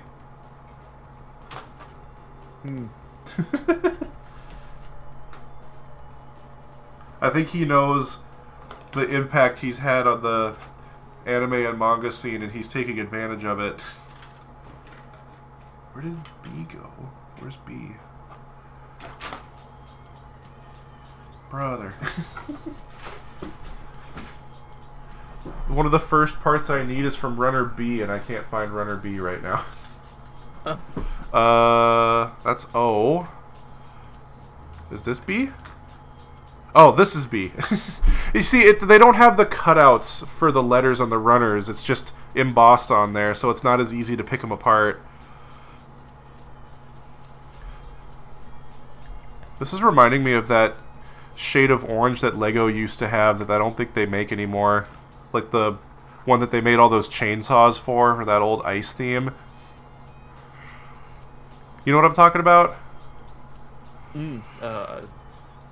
Ice Planet? Ice Planet, yeah, they had the neon orange on everything. That's what this is reminding me of.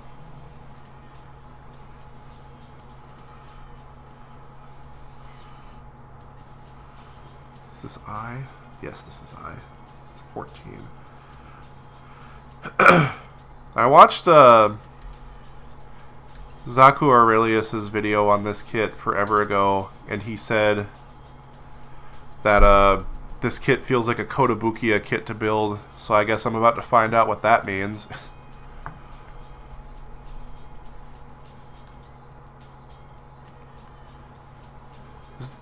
Legit holding the like frame piece for this head is giving me the heebie-jeebies right now. I can see what you mean about the arms. Huh.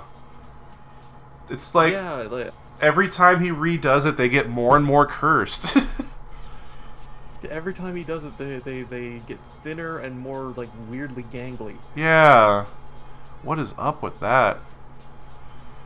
And the thing is, like, the actual designs are really solid. I find the arms like really off-putting. Yeah, it's like a marionette without strings. It's like a haunted marionette type vibe. Just the way they're hanging like that. 13.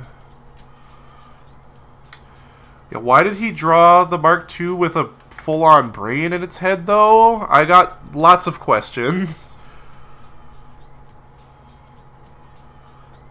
Again, that ties into like the original concept that became 5-star stories. Okay, I guess I gotta read 5-star stories now.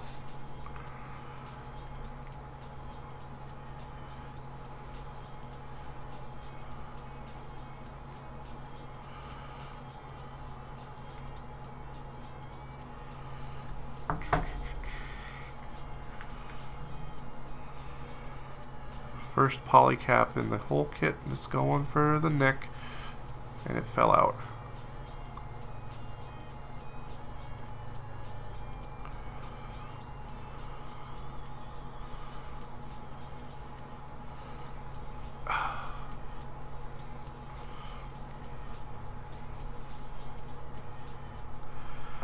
Conehead looking ass.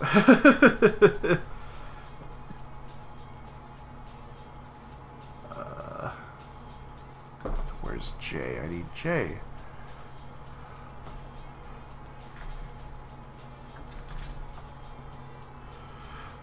I believe that the Gothic Maid, oh god, what are the names? The mech on the right one, Yeah, I believe is the like equivalent of the Gaim in it. I can tell just by looking at it.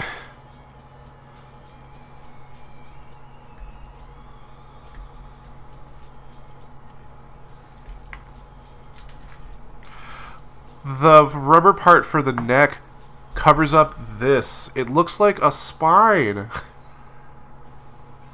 Dude. Body horror. Like, actually, though.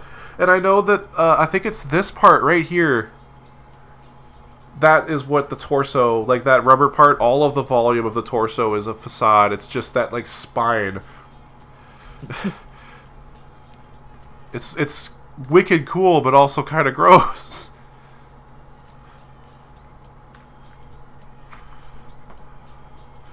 I'm going to leave the rubber parts off just for the full spindly look.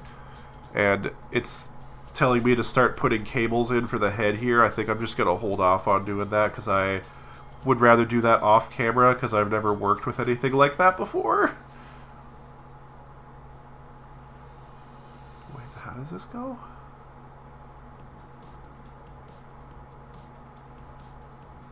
What?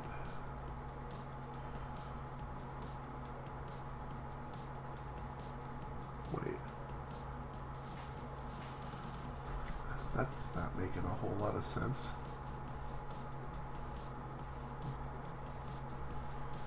What do you mean? What do you mean?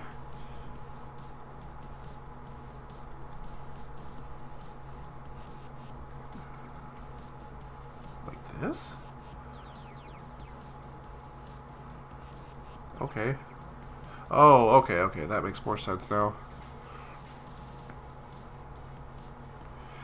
That I want to show the head again just because it's not very big, but it's so densely packed with detail.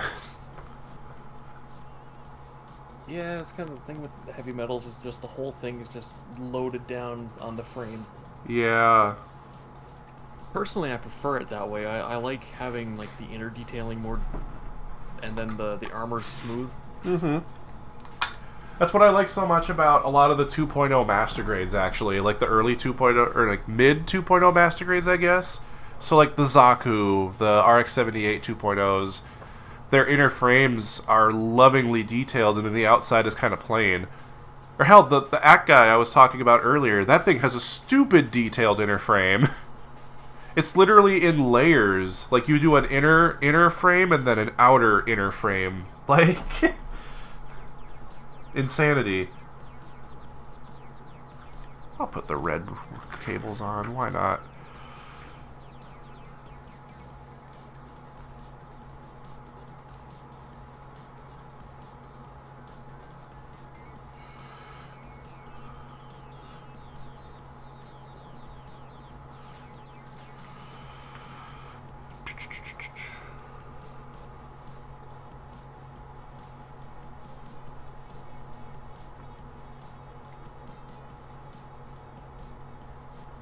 Damn it, come on.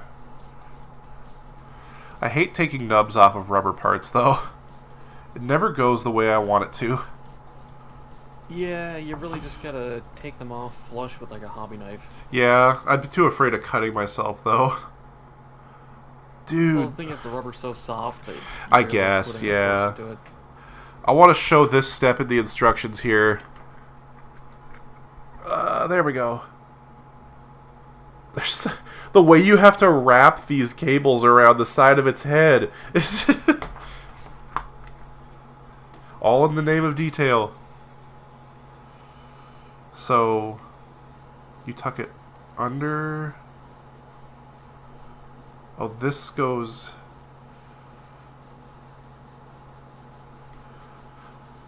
Ain't no way. This is like wrapped around this brown part here. I'll try to show it on camera once I have it built here, but I need to hold this up to my head or I am not getting this assembled correctly.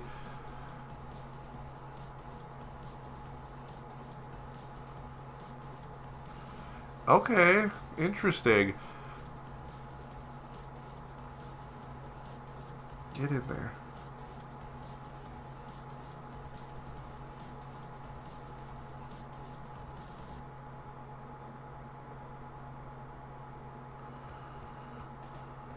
Wait, where does that go?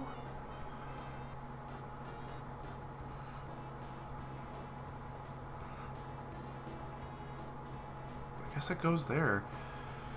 So this stuff kind of needs the armor on to really hold it in place, but the way that this is wrapped up in this armor here, which I just realized this came loose, so I gotta fix that. Get in there. I'm afraid I'm gonna rip it if I'm not careful. It's very soft. I find Bandai rubbers fairly stretchy, but Yeah. be careful, yeah. Because I mean, this is a rare kit. I would hate to break something on it and then be kind of SOL if I want to have a complete kit. There we go. So it wraps up underneath in the neck here and then goes up the side of the head. And then I got to do that all over again on the other side.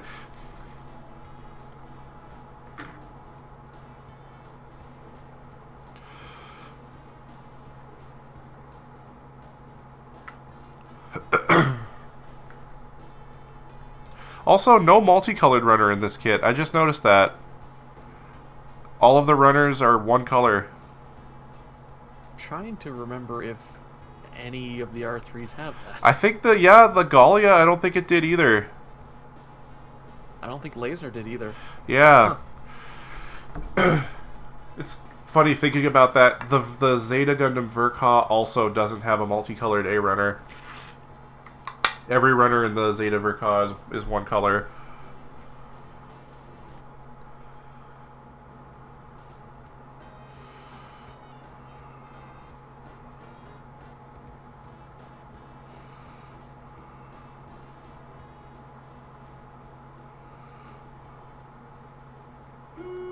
Oh, that's my mail. I'll be right back.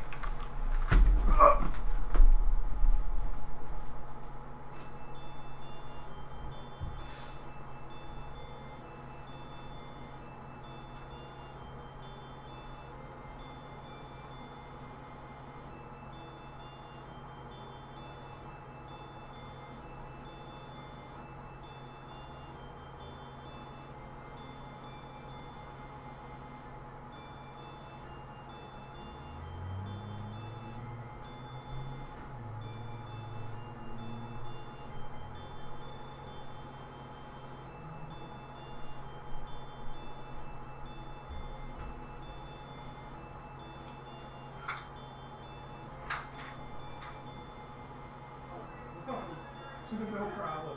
Thank you.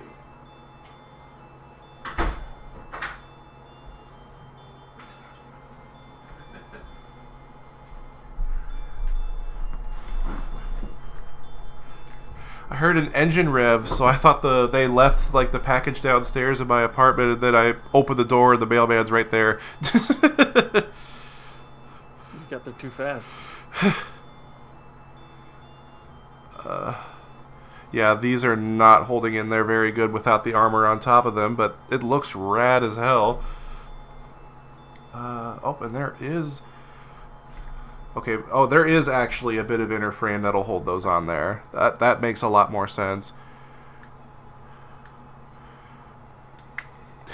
I know I literally just called this thing a cone head earlier, but the detail on these parts I just cut out really makes it look like an ice cream cone. I'll show it to you when I have it on there, but it's got these like ridges in it like a waffle cone.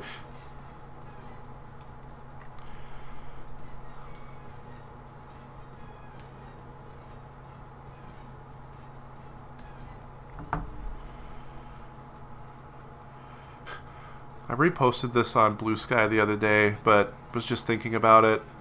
Somebody had pointed out how Mega Man references mecha anime a lot in its games. And it was a bunch of stuff that I either hadn't put two and two together or simply didn't notice. Like, one of the enemies, I don't remember which Mega Man game it shows up in, is literally just a Zaku without the shoulder shield and the spikes. Like, there's literally an enemy in one of the Mega Man games that's just a Zaku. His name's Joe, I think? Yeah. And I think at one point in Mega Man X... or something? At one point in Mega Man X, I think there's an enemy that's... Or, like, he has, like, a transformation that makes him look like Mazinger.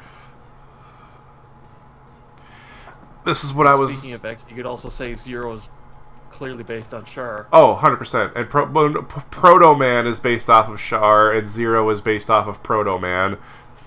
Well, I'd argue he's more Quattro. I guess Proto Man's more Quattro, yeah.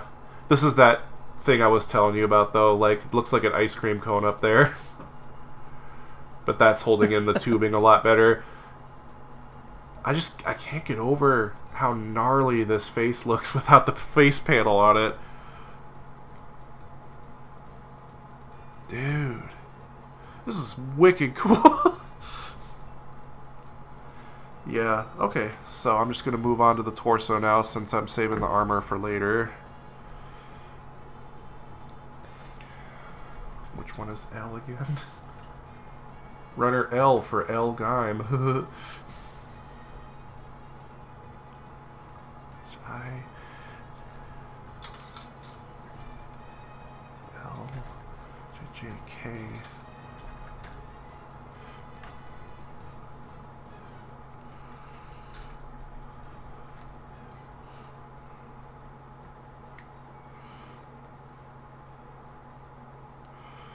You know, I'm gonna say it.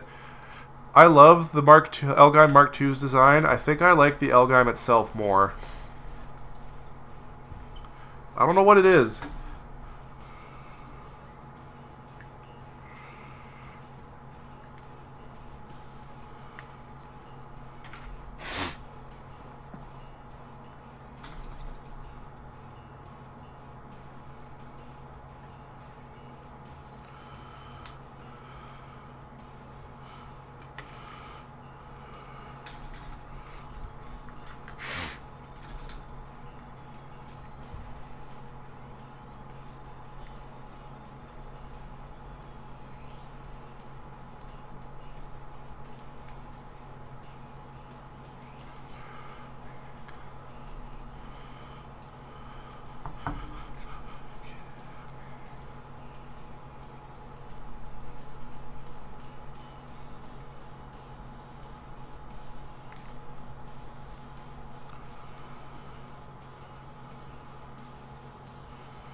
Oh, I get to cut this part out now. Because I was trying to show it earlier, but because this runner is so, like, large, it's kind of hard to show it. The inner part where the spiral flow docks is fully detailed in the inside. Oh, where did my little handy flashlight go? You will never see that. Imagine trying to panel line something that recessed, though. There's panel lining in here. There's like... It's exactly how it looks in the show. It's just like the cockpits in the Walker Gallia. They got them exactly. I can't find my flashlight. I'll just... I'm trying to remember what color that is in the show. Gray, I think. No, because that's the thing. The There. Blu-ray they did recently fixed the coloring. Oh! It may actually be brown. Wouldn't be surprised. Because I thought that the cables on the Gaim Mark I were gray. But no, they're brown, which means I need to strip the paint off them at some point. Hell Why no. did they make them gray in the model kit? They're clearly brown. Or why did they make them brown in the model kit? They're clearly gray in the show. And then the Blu-ray comes out and it literally shows a frame of the neck, and they're brown. Oh, hell yeah! I should get that Blu-ray. That's how bad the color degradation was on the old like VHS rips people used for the fan subs. It's literally. I was posting in the Zabungle channel in my server. They had that like breakdown of the plot of Zabungle, I guess, that they did for the YouTube channel there, and I was like, I always thought the Gallia's rifle was gray, but it's not. It's brown and like bluish like it is on the Brockary here. So yeah, the R3 just makes it all gray. Yeah. I never color corrected mine because I thought it was gray. I'm gonna try to paint mine because I think it would look a lot better with the colors like that. Apparently there was mail left downstairs, so I gotta get up real quick again.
Oh.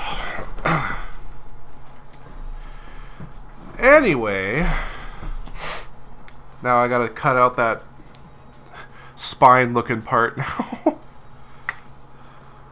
It doesn't help that with the way they have the graphic for the body unit in the manual here, it looks like it got ripped in half Mortal Kombat style with part of its spine still hanging out. You see that? Oh. Oh, there's another part of that. Okay. It's funny, I thought this kit had ABS parts for the frame. It doesn't seem like it does. Oh. Never mind, like half this kit is ABS. Yeah, that sounds about right. Yeah, I mean, it's sturdier, just gotta be careful when painting it. Yeah, this whole runner is ABS, which is interesting that it doesn't say that on the runner itself. Probably says somewhere on the back of one of the tags. I'm looking at I see like it's got the Bandai and the like print thing on there. It doesn't say ABS anywhere as far as I can tell.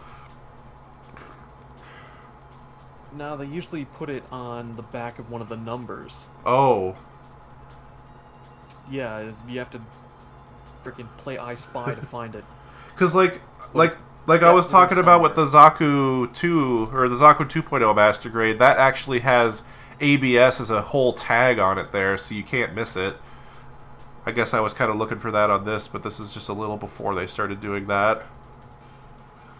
31. No, even modern kits, they usually, if it's polystyrene, they'll put a little PS on the back of one of the number tags. Yeah. Apparently that's not pertinent information for us to have. It's in the manual, so technically Yeah. speaking, it's just you gotta do a lot more on your end to keep track of what's what. Because I know some people, they will literally write in their manual and like highlight, like, oh, this part's ABS with each step, just to make sure you know what you're going to be painting when you get to that part.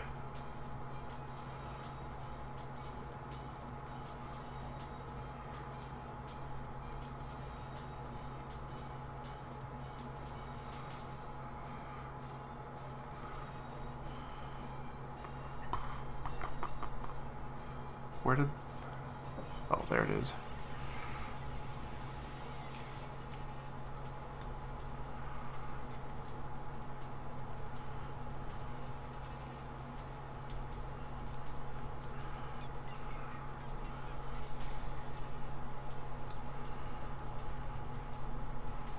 Why is this not going together?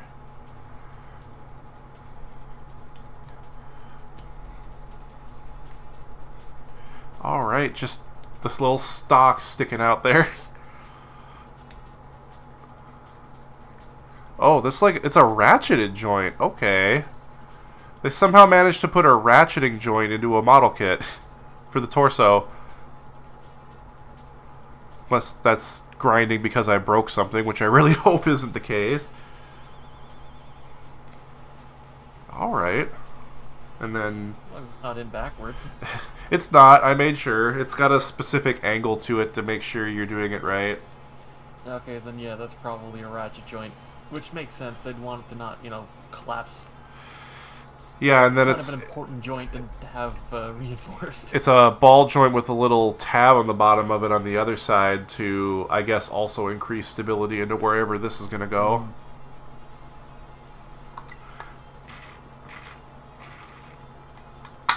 Okay, let's see. More from Jay. Man, I should have got 2 of these. The inner frame is, like, more than any other kit I've ever built. The inner frame of this is definitely worthy of being displayed on its own. It's so beautifully done.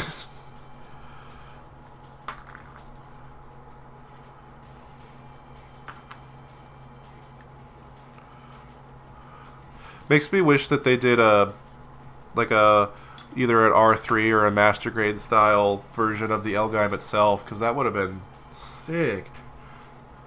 Like if it could fully do the head tilting back to let the spiral flow dock without needing to like parts form or anything like that. Come on. that would be cool.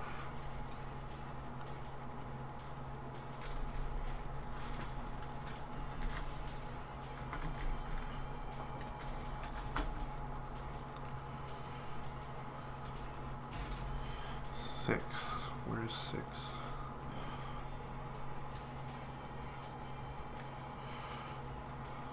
And then 9.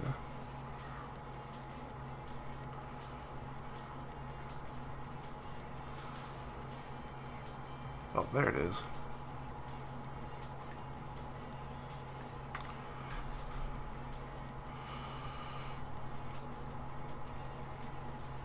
Wait, that's the wrong runner. Oh, lordy.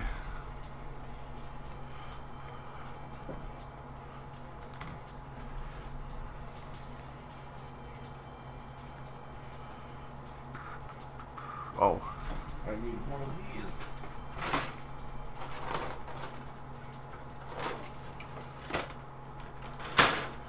Like, the gray parts for the solar panels are ABS, by the way.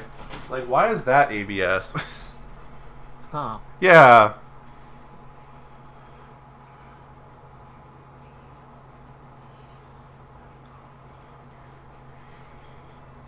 I guess I could almost tell just by holding it because ABS has a different like visual look to it than polystyrene.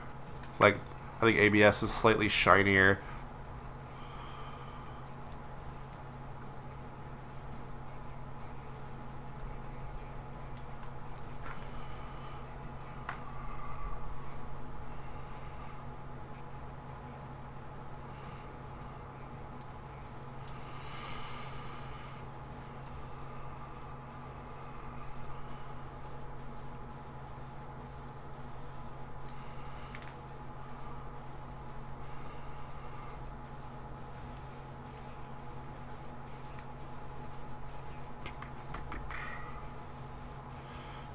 Okay, so how does this work?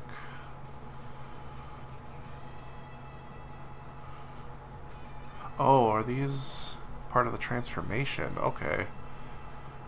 That's part of the transformation, I think.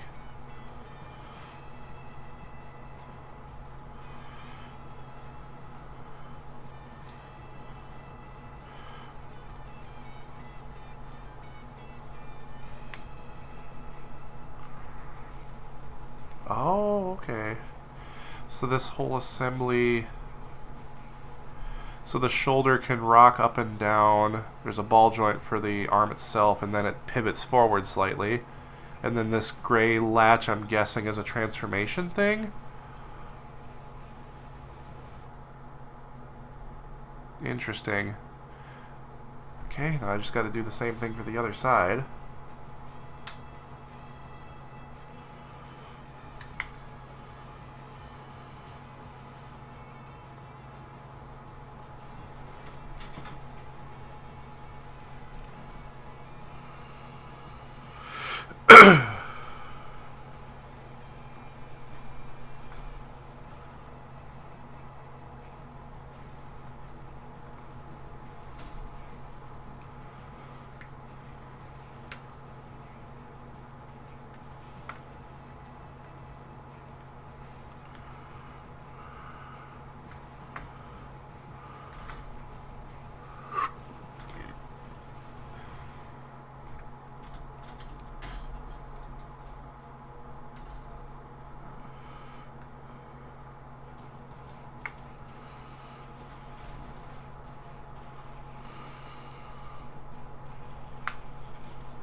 Okay.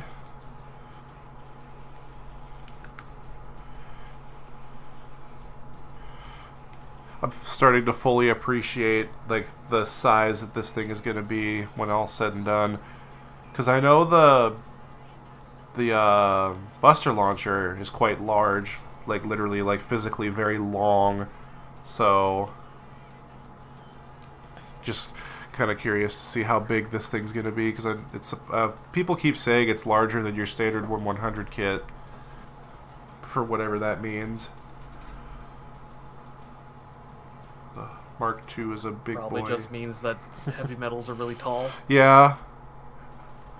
A unique detail about them for sure. They stand out because they literally stand tall. Oh, uh-oh. At least I saw where that fell.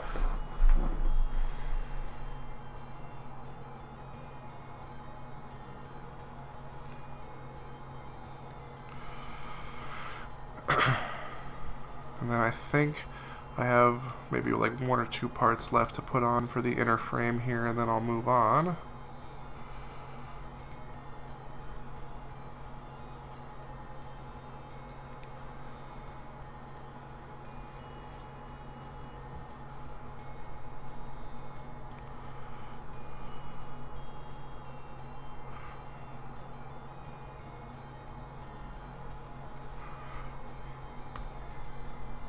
It would help if I put that in there all the way for sure.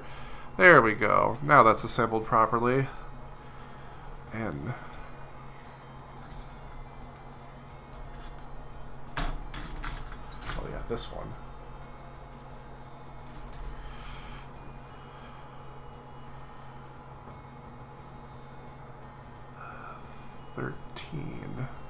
Okay, there is a little bit to fill out where that rubber part inevitably ends up covering at the top here, it looks like.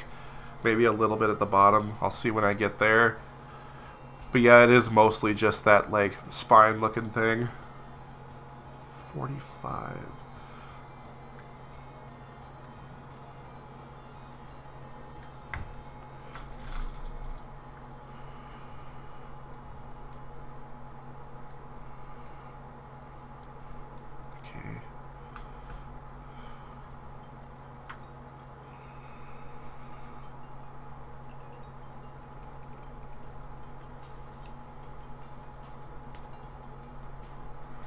That is, yeah, that's the correct direction. Why is it not going in?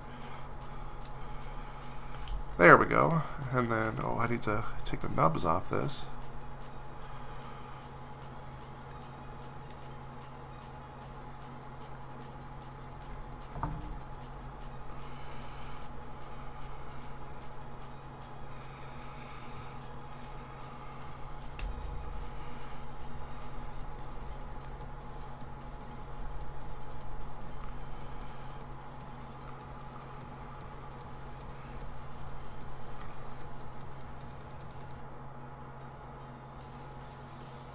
Okay, is that it for the torso?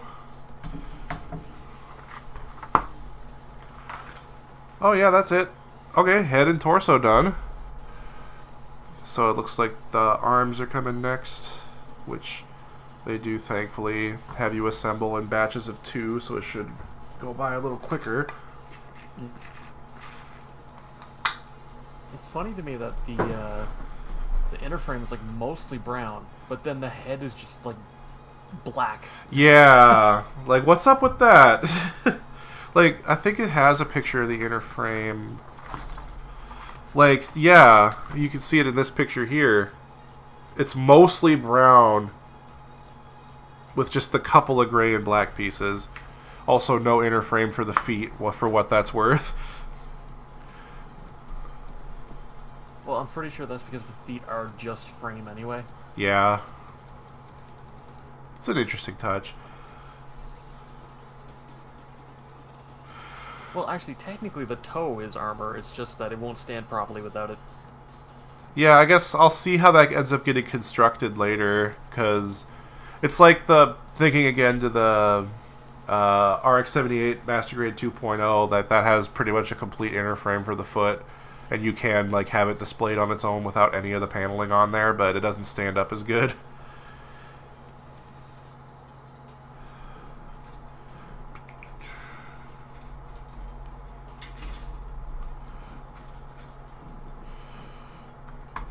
At least it looks like I should be getting rid of most of Renner K in this part, so that's fun. It is kind of funny how the L-Guy Mark II is like the only thing in the whole show that transforms, though. Just the one.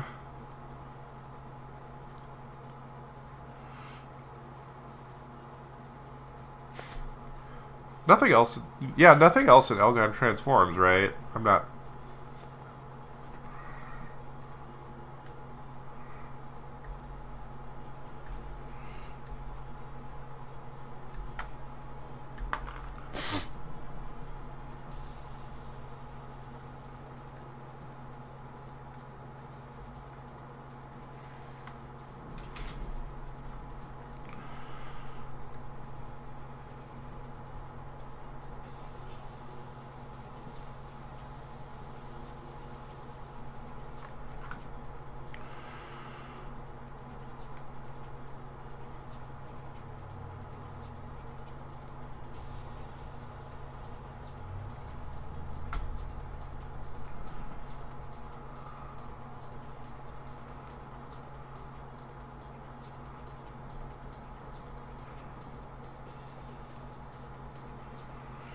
Oh, it has the springs.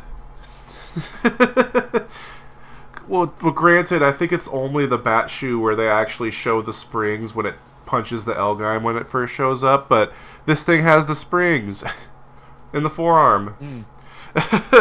I guess it would make sense that if one heavy metal has it, the rest of them probably do too. Essentially, especially since these are both Class A ones. Oh yeah, this one has the beam sabers stored in the wrists too. I completely forgot about that. I guess that's got to be a Nagano thing, because the Gaim does it, the Mark II does it, Queble does it.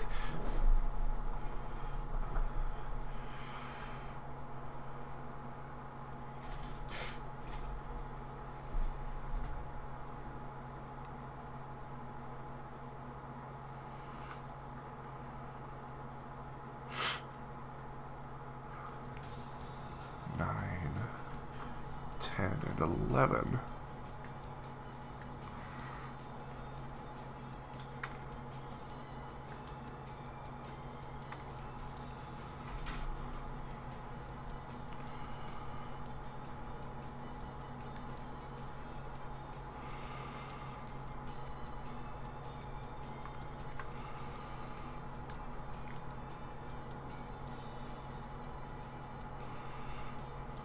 Interesting. Oh.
This little cylinder, this one part right here, is the only bit of inner frame the entire forearm gets.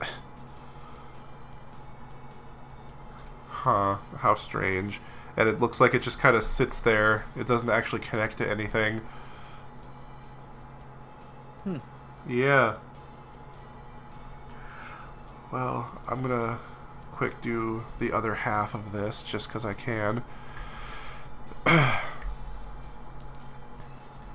Have you seen Warrior at the Borderline? Is that what the English name for it is? I'm not calling it that. Kyokai Senki? That's what it is in Japanese, right? That's a very, like, machine translation, but yeah. Have you seen that show, though? Senki. Kyokai Senki, yeah. I watched the first couple episodes, but it was boring as hell. Oh. It's so mid. Because the model kits for it look so cool, and I'm just like, is this one of those? Some of them. The mechanical design is excellent. It is. I just really wish the story was more interesting. That's unfortunate. Because I looked it up on Google to see if it was streaming somewhere and saw that it had, like, not so great reviews, and I was like, oh. Because I want to get the full mechanics version of the Miles Kenbu, because that looks so dope. With all the, like, red and green shiny stickers all over it. Because I feel like some of the design language that they used when working on that show snuck its way into G-Quox, especially with the way the G-Quox itself is designed. And the G-Quox Gelgoog, actually, they have that similar design to their arms and legs where they, like, kind of fold into each other. I'm doing a bad job of explaining it.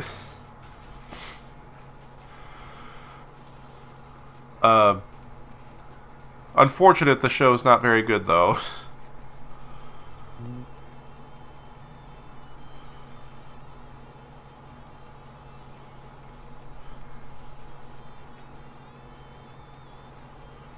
Like, it's not even bad. It's just kind of boring and mediocre, which is arguably worse. That is arguably worse. One thing is, I do not like the mid-season upgrades that they get. Yeah. That can make or break a mecha show, honestly. They ruin how the base units look. They're a little too flashy for how, like, realistic they were trying to go for. I mean, it's that, but it's also just they took the base design and just slapped spikes and extra color on it and called it a day. We're running out of money again. Why does this keep happening?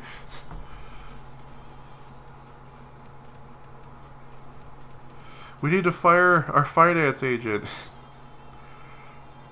It's like bad Dragonar, actually, because the Dragonar customs actually are basically that, but they do a much better job of it. Brother. Mid-season upgrade is like my favorite trope in all of mecha anime, though. You gotta get the mid-season upgrade right if you're gonna do that, like, plot point. Which is kind of funny because Gundam didn't have that. I guess technically it did. You could consider the magnet coating the mid show upgrade, but change anything. I guess if you go by the novelization, that's when it turns from the red, white, and blue G3. into the gray. So technically, that's the mid-show upgrade. But like more like Gundam Mark II to Zeta, or I guess Zeta to Double Zeta, even though that happens really early in that show. Yeah. I I really gotta get back into writing my own mecha series. Hell yeah. I've put that off for like a year now. I gotta get back into writing it, man. Like, I have a really good idea for a mid-series upgrade. I don't want to spoil it because it's like actually massive spoilers for like the plot, but man, it's a cool idea. I wish you the best of luck, genuinely. I gotta stop procrastinating it. I gotta start making videos again. I haven't done that in months. I was gonna do a video review for the Hyakushiki. I recorded it, realized I missed a bunch of stuff I wanted to talk about, and then never re-recorded it. I've had like 5 things sitting on my desk now to record, and I haven't bothered. Cause like I want to record the Hyakushiki because I said that would be my next one. I want to make a video on the Walker Gallia because I just love that kit so much. I mean, I've been meaning to come out and edit for like 2 weeks now for like 7 different videos I have recorded. Holy. I have not been in the mood for it. Editing is the worst part. It really is. I don't even hate editing. It's just boring. It is boring.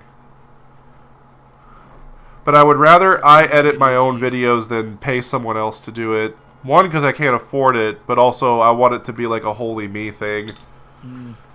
But I've been cooking this idea for a little bit now. I want to do a video talking about the ways the RX-78 has been redesigned in model kit form. I just need I need time to do that. But 2, I want to try and actually own some of the kits that I want to discuss in that like in that topic. So I'm gonna have to get a couple more things to be able to do the video properly. So, like, going from the 1.0 to the 1.5 to the 1 Year War version to the 2.0, 3.0 Origin, and how they're also, like, representative of the time frame that they were made in. Because, like, you know what I mean when I say the 1 Year War version of the Master Grade RX-78?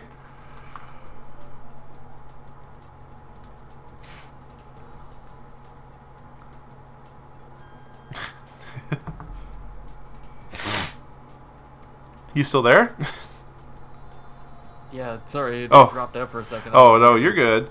I was asking, when I say 1 Year War version of the Master Grade RX-78, do you know what I'm referring to?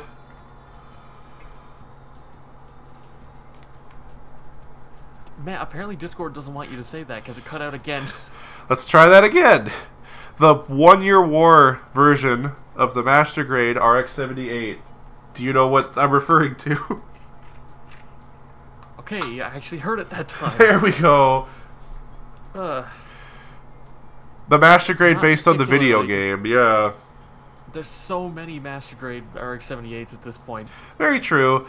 It's the one that they did as a tie-in with, I think it was literally just called the 1 Year War, the PS2 game. And then they did a different version of that kit that was done in anime colors, whereas the original one was like game colors, so it's like really washed out looking. But if you look at this kit, it's largely based on the Master Grade 1.5, but it has the same hands that the Master Grade Mark II 2.0 has. So it's like a weird in-between between the 1.5 and the 2.0. A 1.75.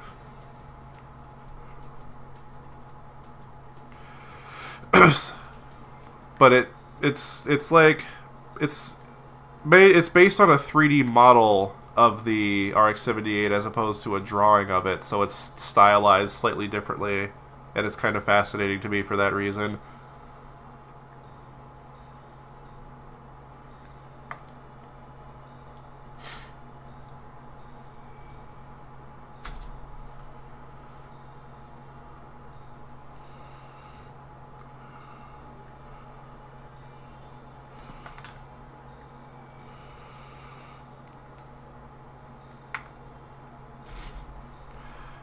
There's a lot more going on in this shoulder than I initially thought just by looking at the instructions.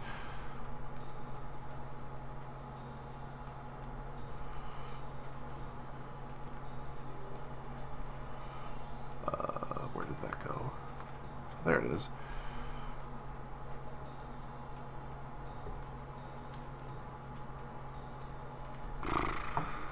Okay.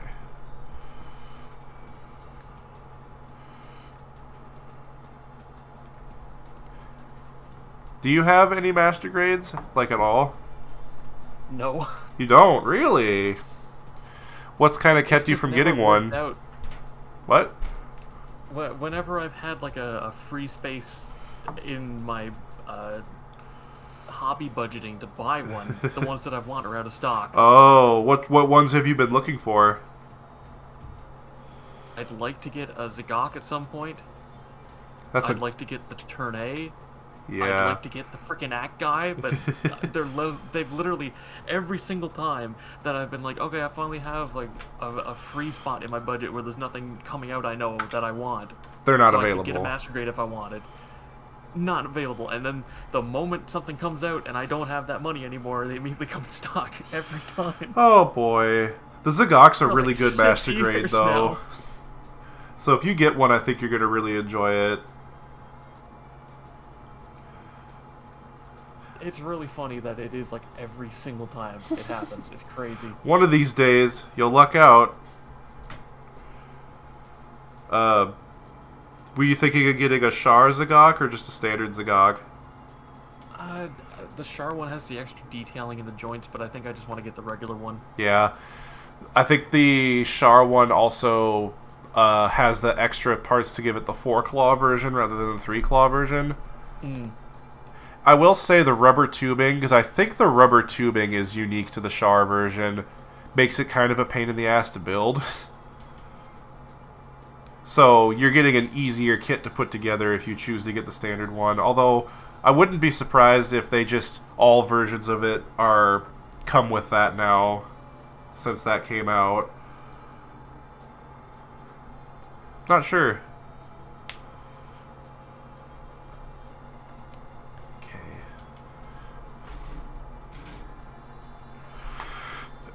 Turn A, that's another one that I really want to get, though. Got to get the Master Grade Cow.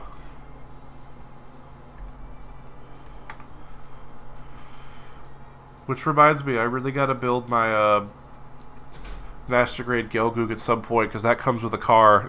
A 1/100 scale car. Because I guess Char always had just the base loadout for whatever mobile suit he was piloting, so they can never think of what else to include for his accessories.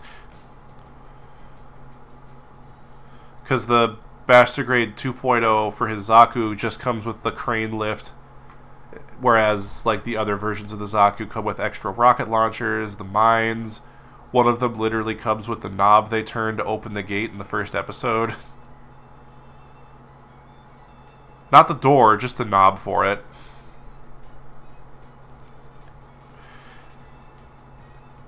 and I think the standard, like the regular Gelguggen green, comes with a grenade launcher attachment for the rifle, and Char's Gelgoog just comes with a car with a separate clear windshield. Yeah. Why not? What part is that? It's J.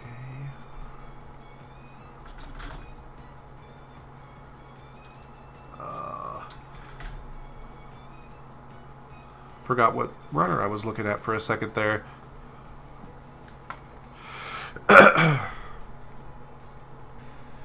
I like it when master grades come with goofy stuff like that, though. Like the cow. Or how technically the master grade for the... is it the Dynamez? Is that what it's called? The one with the sniper rifle from 00. Like that one... Yeah, that one technically has a 1/100 scale haro for the cockpit that the instruction manual literally says, hey, this is here, because it's so hard to see. And once you put the armor on it, you're never seeing that thing again. The painted sample build literally has it painted too. Like, why? Because it's facing away from the... It's facing towards the pilot. Because I guess he has a haro docked in his Gundam at all times. So even if you open the cockpit, you're still never seeing it. But it's in the show, so they put it in the kit.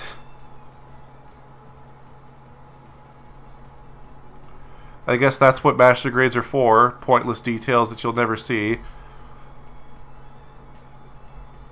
Like the inner detailing of the cockpit on this thing, now that I think about it.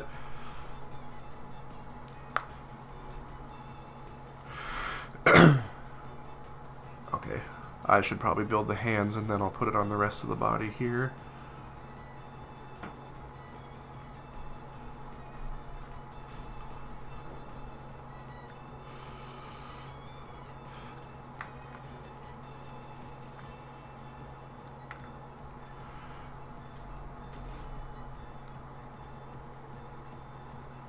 Huh?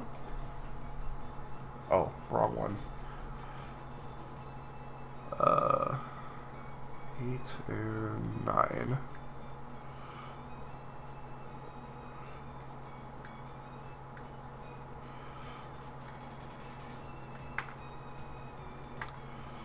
And then the fingers are 37, 35.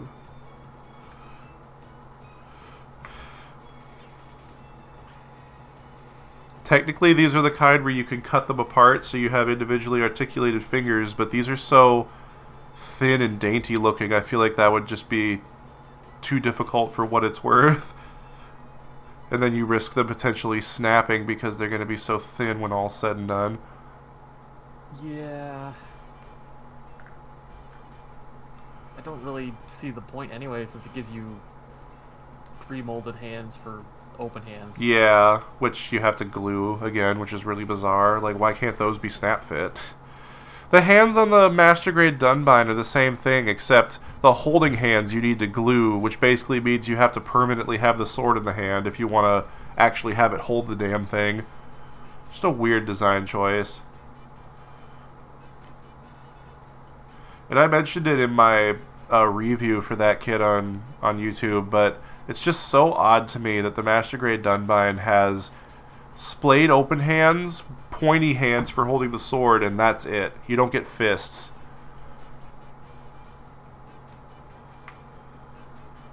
Like, I feel like fists would be something that should just be default, you know? Because all the old Master Grades for Gundams always included both, like, you had the crappy 3-1 and then the thumb hands that couldn't hold anything, and then you always had a pair of fists and a pair of, like, karate chopping hands that are supposed to be the splayed open hands. But you at least had the fists. These fingers do not want to fit, and I don't know why.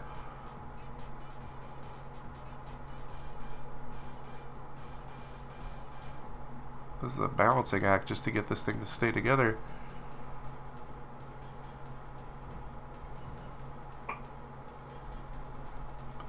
No, no! I had it. No! The fingers! There's basically nothing holding these fingers in until you get the back panel on. Okay, there we go. Take a moment to appreciate the detail on the glove, I guess you could call it. Which is kind of broken up by the wrist joint there, but it's there. Oh.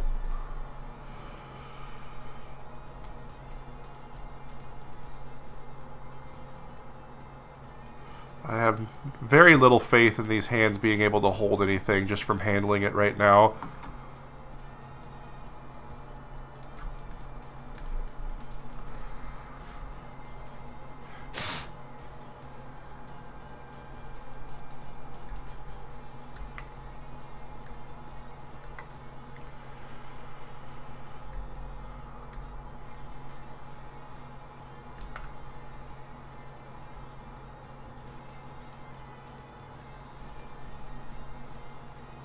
I cut that. What? There we go.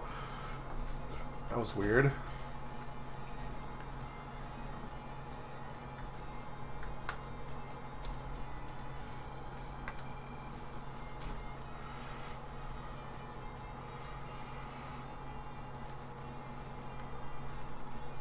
The thumb and the index finger are very hard to tell apart.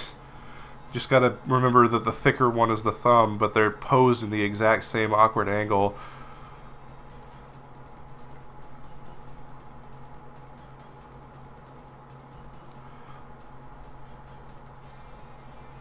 Oh, wait a second. I just noticed this while putting this together. The side of the hand actually has the stitching fully molded in. It's not just a seam. Like there are little ridges in there to show the stitching for the glove. They be putting too much effort into this. Oh my goodness.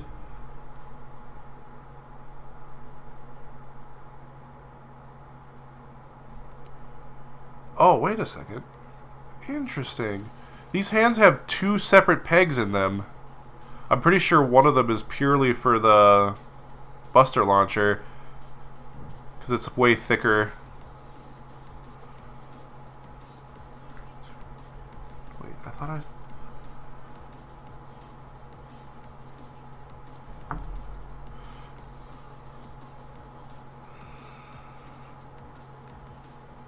Okay, let's see if I can put this together with fewer headaches than the first hand.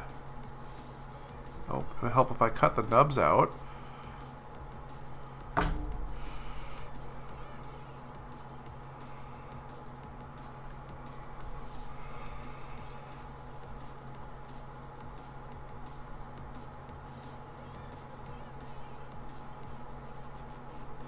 Oh, damn it.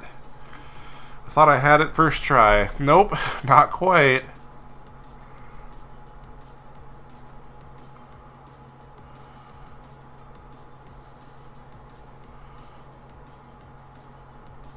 Yeah, there we go. No! Get back in there. Oh, man. But yeah, the stitching on the side of the hand is actually molded in there. Nice. Yeah, like panel lining that. Does that too. What? To be fair, the high grade does that too. Oh, really? Well, I mean, is that a part to the new version of the high grade, or is that one of the older parts? No, the old hands. Oh, okay. They really be giving the love to Gaim. This thing is getting big, though. These arms are just weirdly long. All right. That's just kind of Gaim in general. Yeah, no, that seems about right. You can't deny that. Okay, well, next is the waist unit, it looks like, which doesn't look like it's going to take all that much to do. Let me just clean off my manual here real quick. gonna skip ahead to see.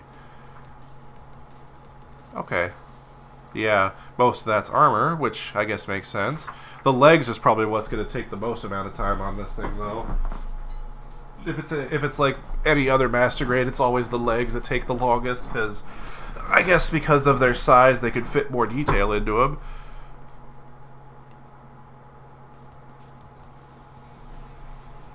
J, where did J go? 30.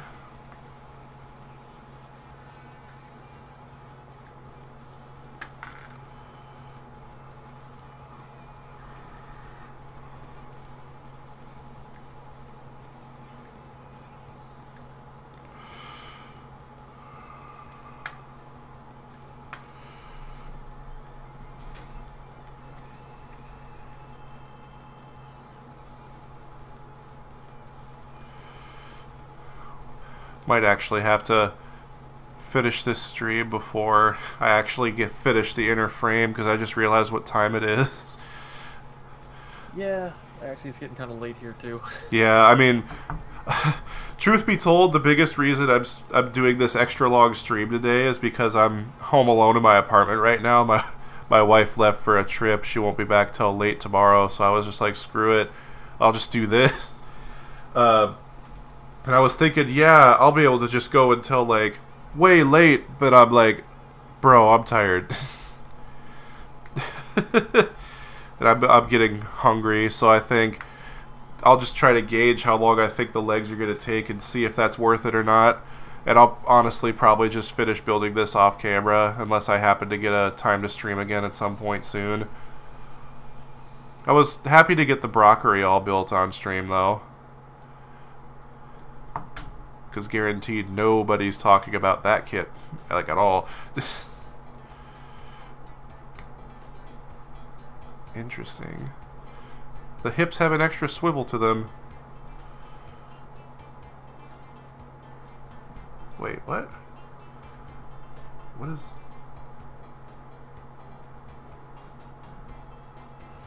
Okay. So, weird instruction there. Oh, one part is longer than the other. Okay. Huh. I guess that's just trying to make sure you know which way is the front. N. Which one is N? Oh, this one.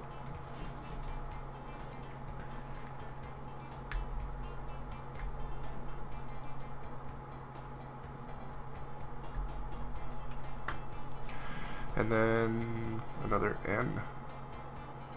I think this is N8. Huh, interesting.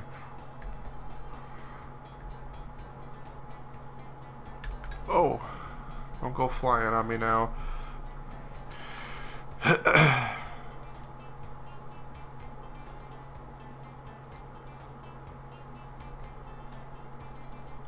Oh, and a polycap, of course.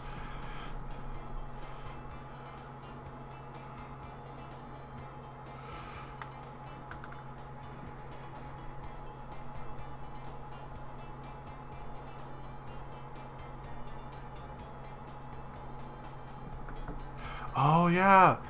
This thing has, like, a sliding thing that opens up the stand adapter. That's right. I was wondering what this was. So, like, it has, like, a door that has a little lever on it, and you just push it open, and then you have the port for the stand open.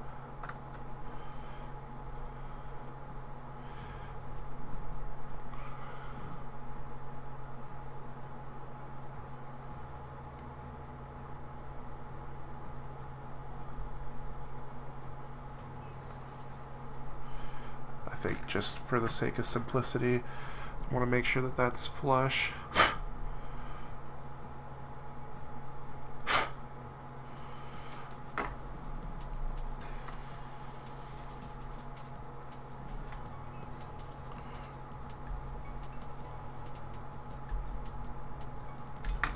I think I'm just gonna cut it off after I finish this segment, just for the sake of my own health, honestly.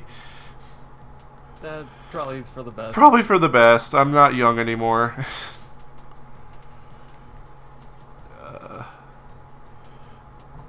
and there is one more part that goes there.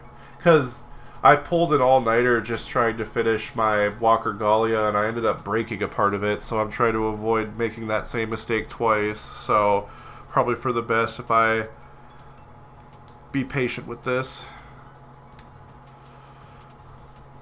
Yeah, I think that right there is the last of the technically inner frame for the waist here.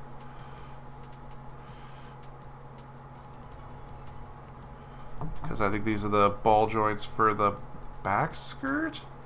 I think that's what these are, which are on their own hinge, which is kind of crazy. And then one more poly cap, and then I can close it up. 3.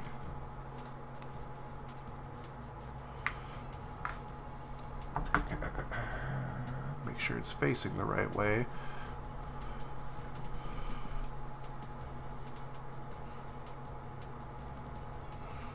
Oh, almost forgot a part. That could have been a disaster.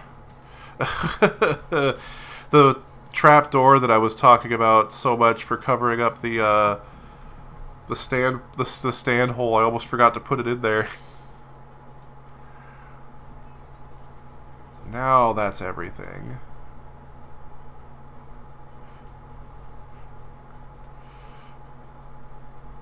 So yeah, this little tab on the bottom here, pull it back, and there's your hole for the stand.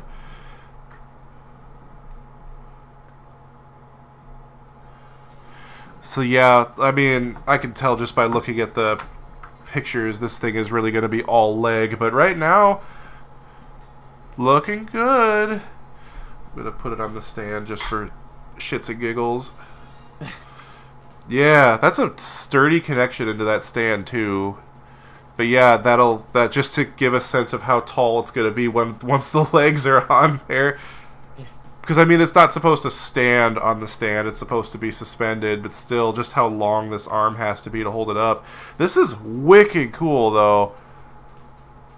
As a model kit, as a fan of Gaim, it's just super fun. So, I haven't decided if I'm going to stream me building the rest of this. I probably won't. But I guess just to close off the stream here, I'm going to angle this so that y'all could look at it.